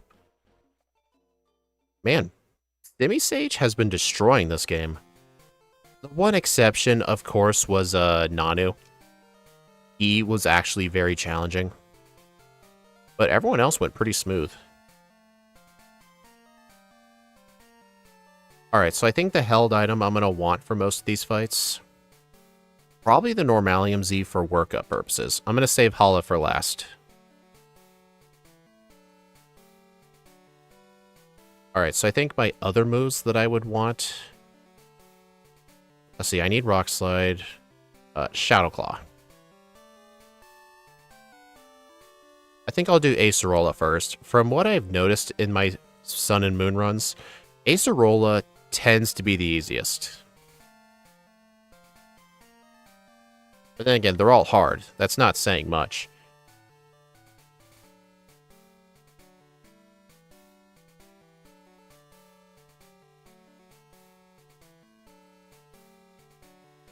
Confuse Ray, huh? Okay, you're gonna full restore. Alright, this will get me +3 attack.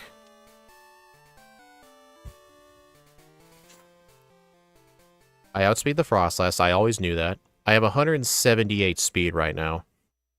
Currently, I don't outspeed the Lycanroc. The Lycanroc has 186 speed. And do you know why I don't outspeed? I don't have 100 speed EVs. So I actually probably should have used the Carbos before I did the Nanu Blackouts. So, I mean, to be fair, it's not that big a deal. I only need one workup anyway. So I don't think it'll be that bad. I think the plan for that fight was Expert Belt, but I could probably go Normalium Z instead. And just get +2 attack. That might actually be a better strat. And also, I still can't get over how that Skarmory has no flying moves. Wait, I'm not gonna survive this.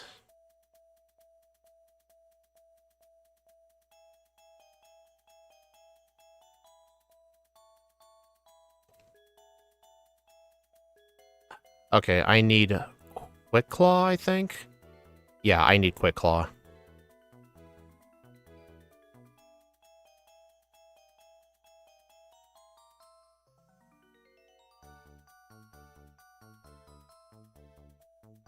Maybe Citrus Berry might be better.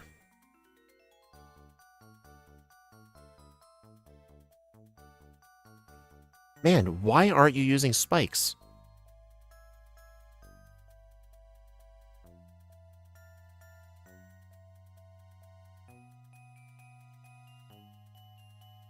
Dude, I'm getting Quick Claws on the wrong Pokemon.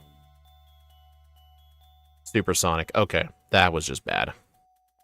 Dude, Kahili literally threw that fight. Alright, Olivia next.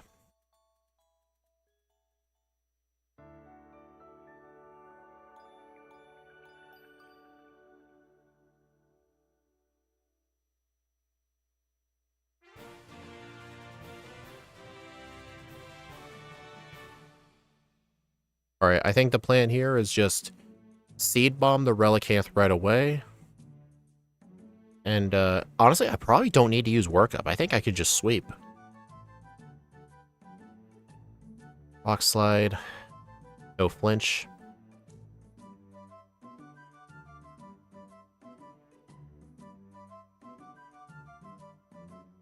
Oh, nice. I one-shot that. Flinch? Darn.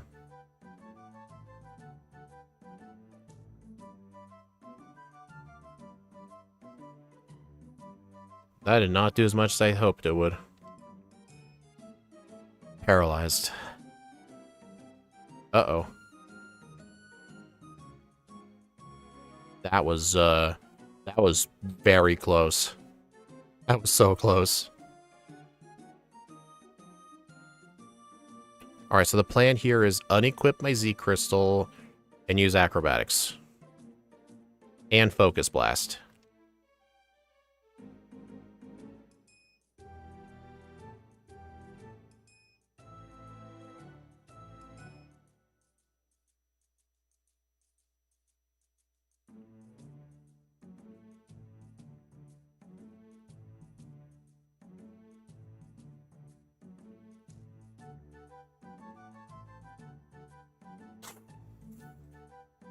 Alright, so the plan is just sweep with Acrobatics. I don't think I need any setup. Everything is a one-shot. I do need to Focus Blast the Beware, though. Because of Fluffy. Also, right now, I'm at 180 speed, so I will not outspeed the Lycanroc. If I had the speed EVs... Oh no, I have 183. So yeah, if I had just a bit more speed...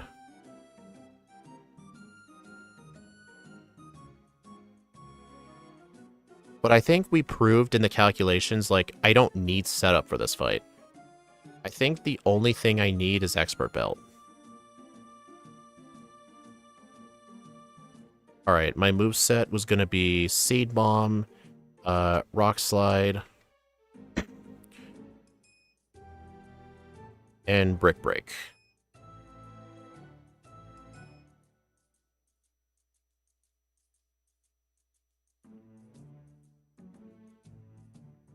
But yeah, everything should be a one-shot except the Magneton.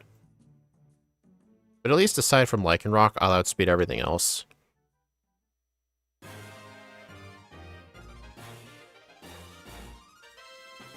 Okay, I missed Rock Slide. Great start.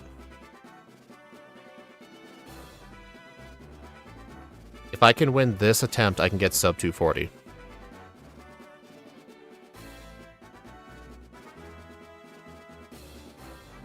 Nice stone miss.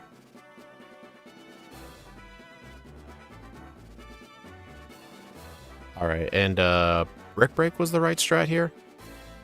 Yeah. Wait. What? I did the range, didn't I?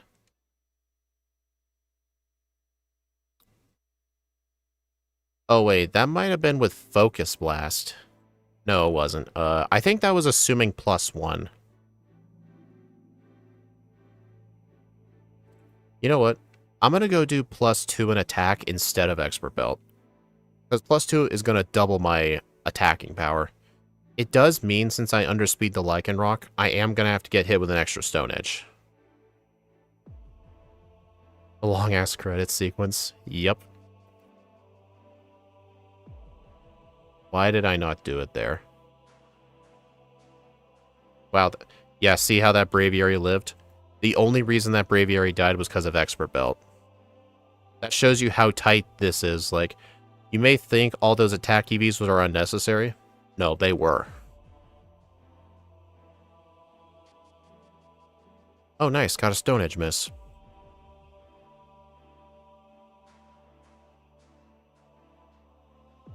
I mean, oh my dude.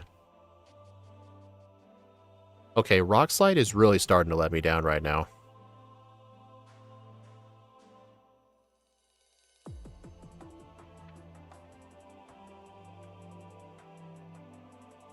That was a crit. But yeah, the only reason this fight is hard right now is because I don't outspeed the Lycanroc. I'm 3 speed short of speed tying it. Because I underestimated the speed EVs you get in this game. So I think if I were to retry this, what I should have done is do a tiny bit of speed EV training in the Verdant Cavern on Zubat. Like, just a tiny bit. It is not worth blacking out right now, no. Like, I just need to get a Stone Edge miss, essentially. But I think from right here, I'm good to go. Yeah, I'm good from here. Save Magnezone for last. Thank you. Yeah, I just needed a Stone Edge miss. Lynch? No.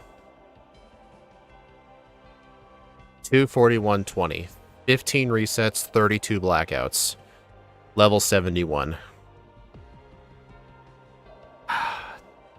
Man, normally in most Pokemon games, you get a bunch of speed EVs, but Sun and Moon must be the exception.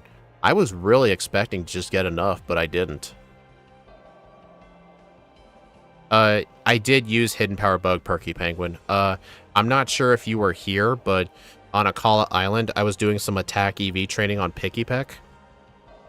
Hidden Power Bug was to ensure I had a move that wouldn't one-shot them.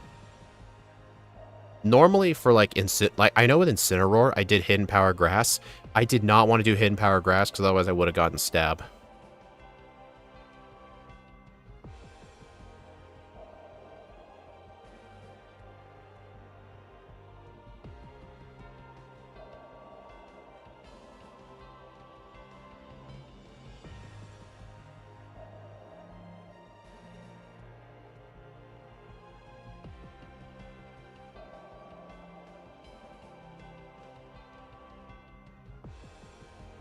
Yep, long-ass credits.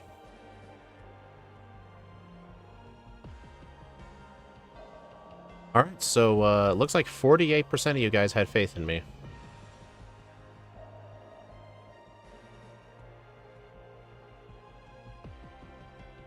But yeah, looking at the reflections with this run,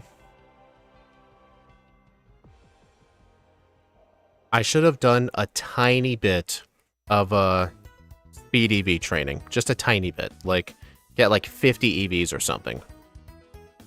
I ended up getting way more attack, though, than I needed. And that was because of the Nanu blackout training. I still think the early EV training was the right call. Training to 150 was the right call. If I didn't do all those blackouts on Nanu, I'd probably be at like 215, 220 attack EVs. So it would have been cutting it a little close. But I think training to 150 for attack EVs on Pikipek was the right call. But actually, here's something I should have done. I should have fought the wrong Marowak over and over again just to get myself to like 80 defense EVs. Then I can buy Carbos and guarantee that I'd have the speed. I mean, SOS training on the Zubat, I don't know. SOS training is still slower than like Blackout training to the Marowak. But the disadvantage with Blackout training to Marowak is, like I said, it's defense EVs. There's really not an alternative for another thing. Like, the Marowak there is just unique, where if you constantly answer the wrong Marowak, you refight it over and over again, and it's super fast. I think that's would have been the proper strat. Ignore the Zubat training. Do the Pikipek training to 150. And Blackout train to the Marowak until I'm at roughly 80. Then on Mount Hakanali, I buy some Carbos. And if I need to, get another Iron. Because yeah, if I outsped that Lycanroc, that setup would have been absolutely free. Professor Kukui would have had 0 risk. It just shows you, this Pokemon is quite good. It's kind of... Also, I will admit, this run became a lot more fun once I started allowing Z-moves. Because it allowed for more potential strats. Like, it's not like I use Z-moves every single fight, only when I needed it. Because you always have to remember, like, Z crystals, you can only use a Z-move 1 time per battle, and it comes at the cost of your held item. So you can't use Eviolite, you can't use Shell Bell, you can't use Quick Claw, you can't use a Citrus Berry, you can't do Resto Chesto. It's all for a fight you can only use 1 move for. So it ends up working out kind of nicely. But like, looking at the other reset points in the run, I think the Blackout training to Nanu was... I think it was unpreventable.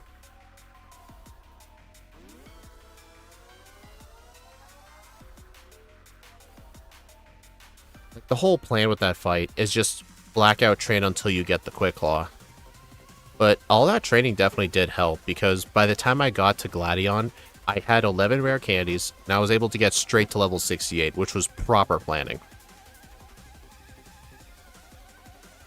But I will say though, Mullane here, I did not expect Mullane to be hard.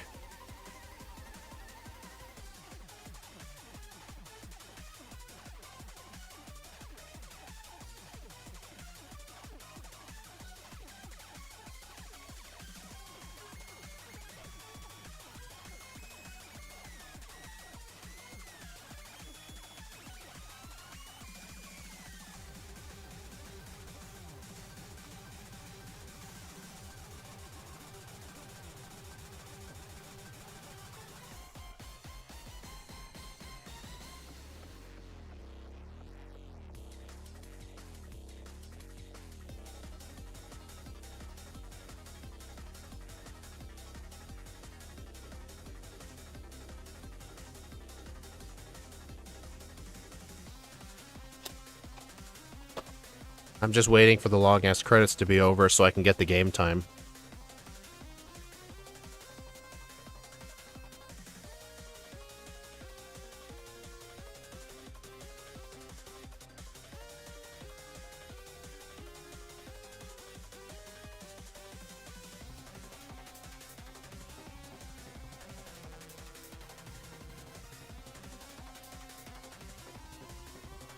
Oh my god, these credits take forever.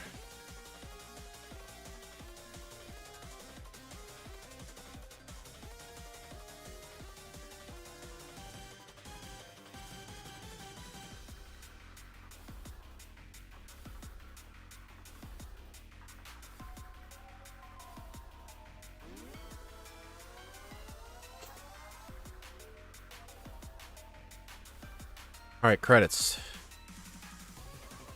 Hawk crashed. Usually likes to do that.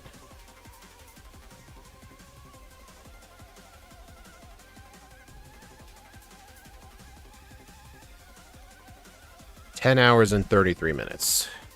Man, Sun and Moon, it's going to be quite common to get game times in the double digits for hours.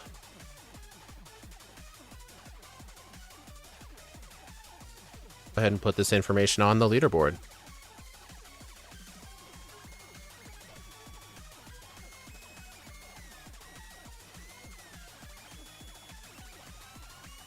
And you know what? I think after I put this on the leaderboard, I'm going to take a look at the other monkeys.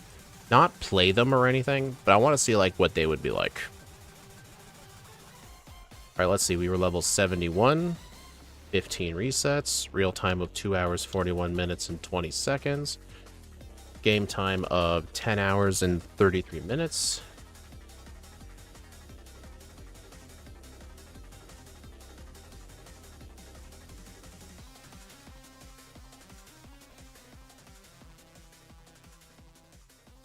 Alright, so if we take a look at the leaderboard, this thing got, Simisage got 5th place. It did better than Incineroar, Silvally, and Decidueye. Honestly, I wonder how much Z Crystals will improve its performance greatly, but like I've said, I'm not going to do any Moon re-ranks for the entire year, because I need to get better at this game before I commit to re-ranks. So for now, like all these runs won't have access to the Z Crystals, but when I re-rank them, probably in 2027, like in my Discord server offline or something, I'll give those runs a re-rank. All 7 of them will get re-ranks, but just not now. But, was there some... Oh, yeah, the monkeys.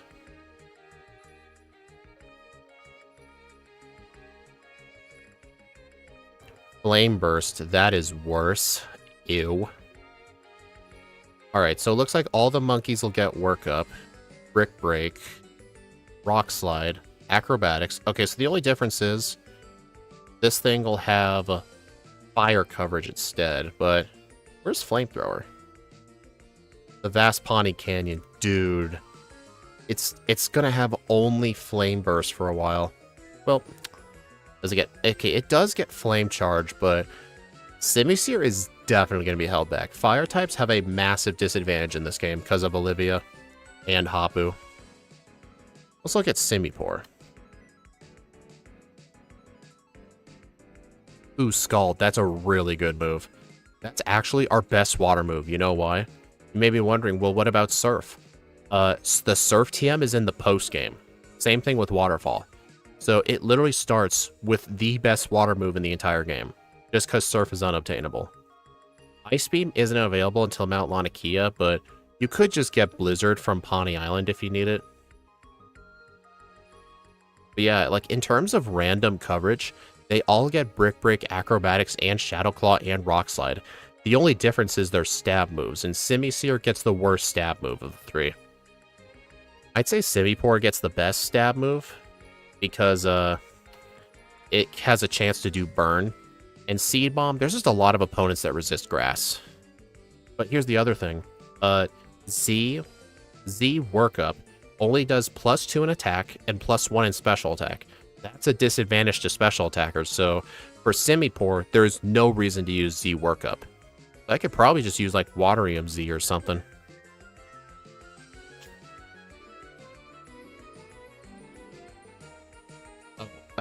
Before I let you guys go, I want to show you something. I'm going to exit out of PokeLink and everything. I want to show you guys something I've been working on. This will only take a minute. In Scott's solo running Discord server, there is a person named Snowy, and Snowy has an emulator called Super Shucky, which is what I've been using for the Game Boy streams, like for the Crystal backports. But he got it working for DS games now, specifically because of Scott's request. Because Scott, like, we've all been doing the DS runs on BizHawk, and BizHawk is not the best when it comes to running DS games, but Snowy made a new version of Super Shucky that runs the DS games so freaking smooth like butter. Like, there's almost no frame drops. It's actually insane. And since I am changing emulators to Super Shucky, that means I won't have access to PokeLink anymore. But you know what I'm going to get instead?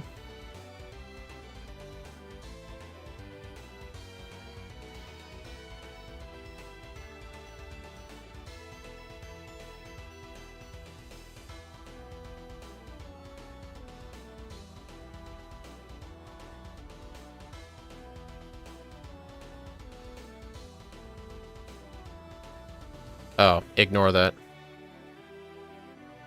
Ignore that question mark there. But check it out.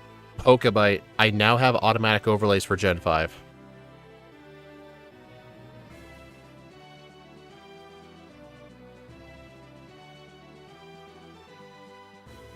So just assume the timer's running. Alright, let's pick Oshawott.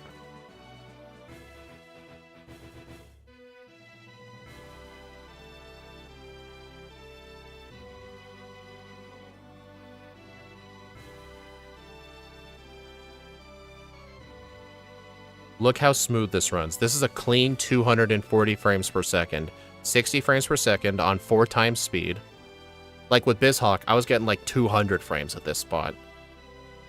But this thing is a smooth 240. It does occasionally drop to like 210, but that's just because that's just how the game naturally runs. There are spots in the game where it naturally drops frames. It's kind of convenient that it's playing the Gen 5 credits theme.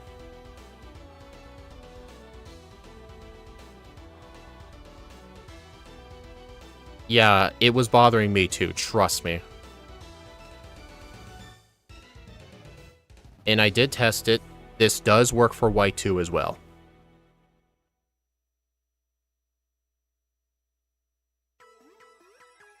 I think for Gen 6 onwards, I am going to have to stick to PokeLink, but I need to figure out how to get that. Remember when I tried to put PokeLink on OBS and it showed up as a white square? I need to figure out what the problem is with that. Because I can do some clever cropping to at least have the held item showing. Because usually when it comes to my own automatic updating overlay, the number one most important thing to me is my current held item. Stats are kind of secondary. Maybe besides the speed stat. Yeah, I'm just going to show this off for a few minutes. And since this emulator runs way better than BizHawk, a lot of my older times are going to be off. I'm not sure how I would adjust those times.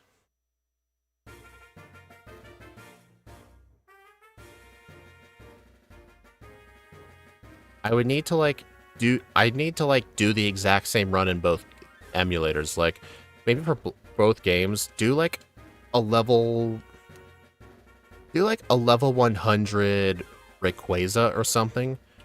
Beat the entirety of Black, and then beat on BizHawk, then the entirety of Black on Super Shucky, and then I'll see what the difference is. But I'm gonna worry about that later. But yeah, it's so nice to have this for Gen 5. I've always had the ability to do this, but using Pokebite with BizHawk for Gen 5 made the games run noticeably slower. So I wasn't using it.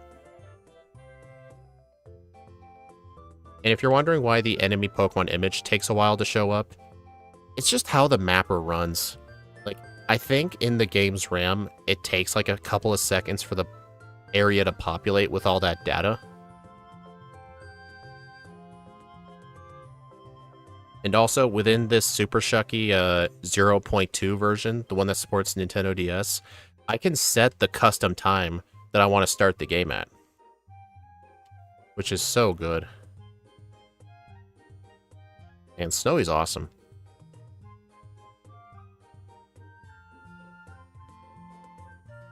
It does mean my Gen 4 runs are going to be played on this now.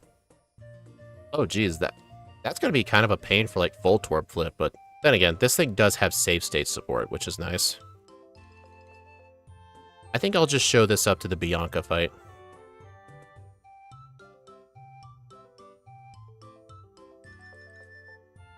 Dude, like, I think my Black and White runs are going to be like 7 or 8 minutes faster.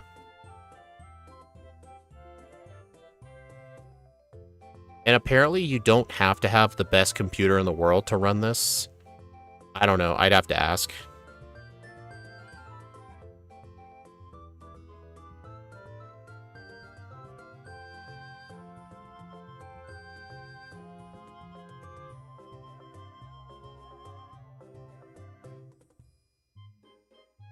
Great.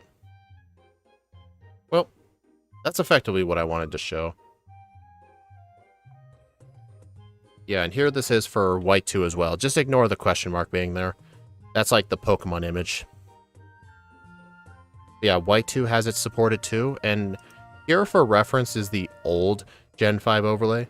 This will be officially retired. So, everyone say goodbye to it. I'm gonna delete this right now. Yeah, that's X and Y or S right here. These games are gonna have to stick to being like this, but I'll try to use some PokeLink cropping. But anyway, I think I've kept you here long enough. It was fun doing a random moon run. But anyway, thank you all for stopping by, everyone. I do appreciate it. The next stream will be Saturday, where Ike the Killer will be joining us again with Pokemon Crystal with Mega Staraptor. The month of January, we're going to be doing Megas that were introduced in the DLC.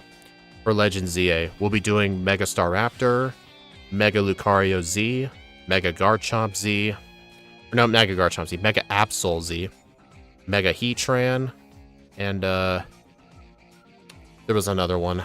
Can't remember. I don't remember. But also, I was actually talking with Ike and Steve. Since I want to make the Mega backports as a series, we're going to do every Mega in Primal Reversion. We were talking like, what one should we save for the finale? And I think what we're going to save for the final 4 backports are the 2 Mega Mewtwo forms, Mega Zygarde, and Mega Rayquaza. Those are what we'll save. Because Mega Rayquaza is the only Mega that can still hold items. That thing's going to be insanely broken. But anyway, I will see you all later.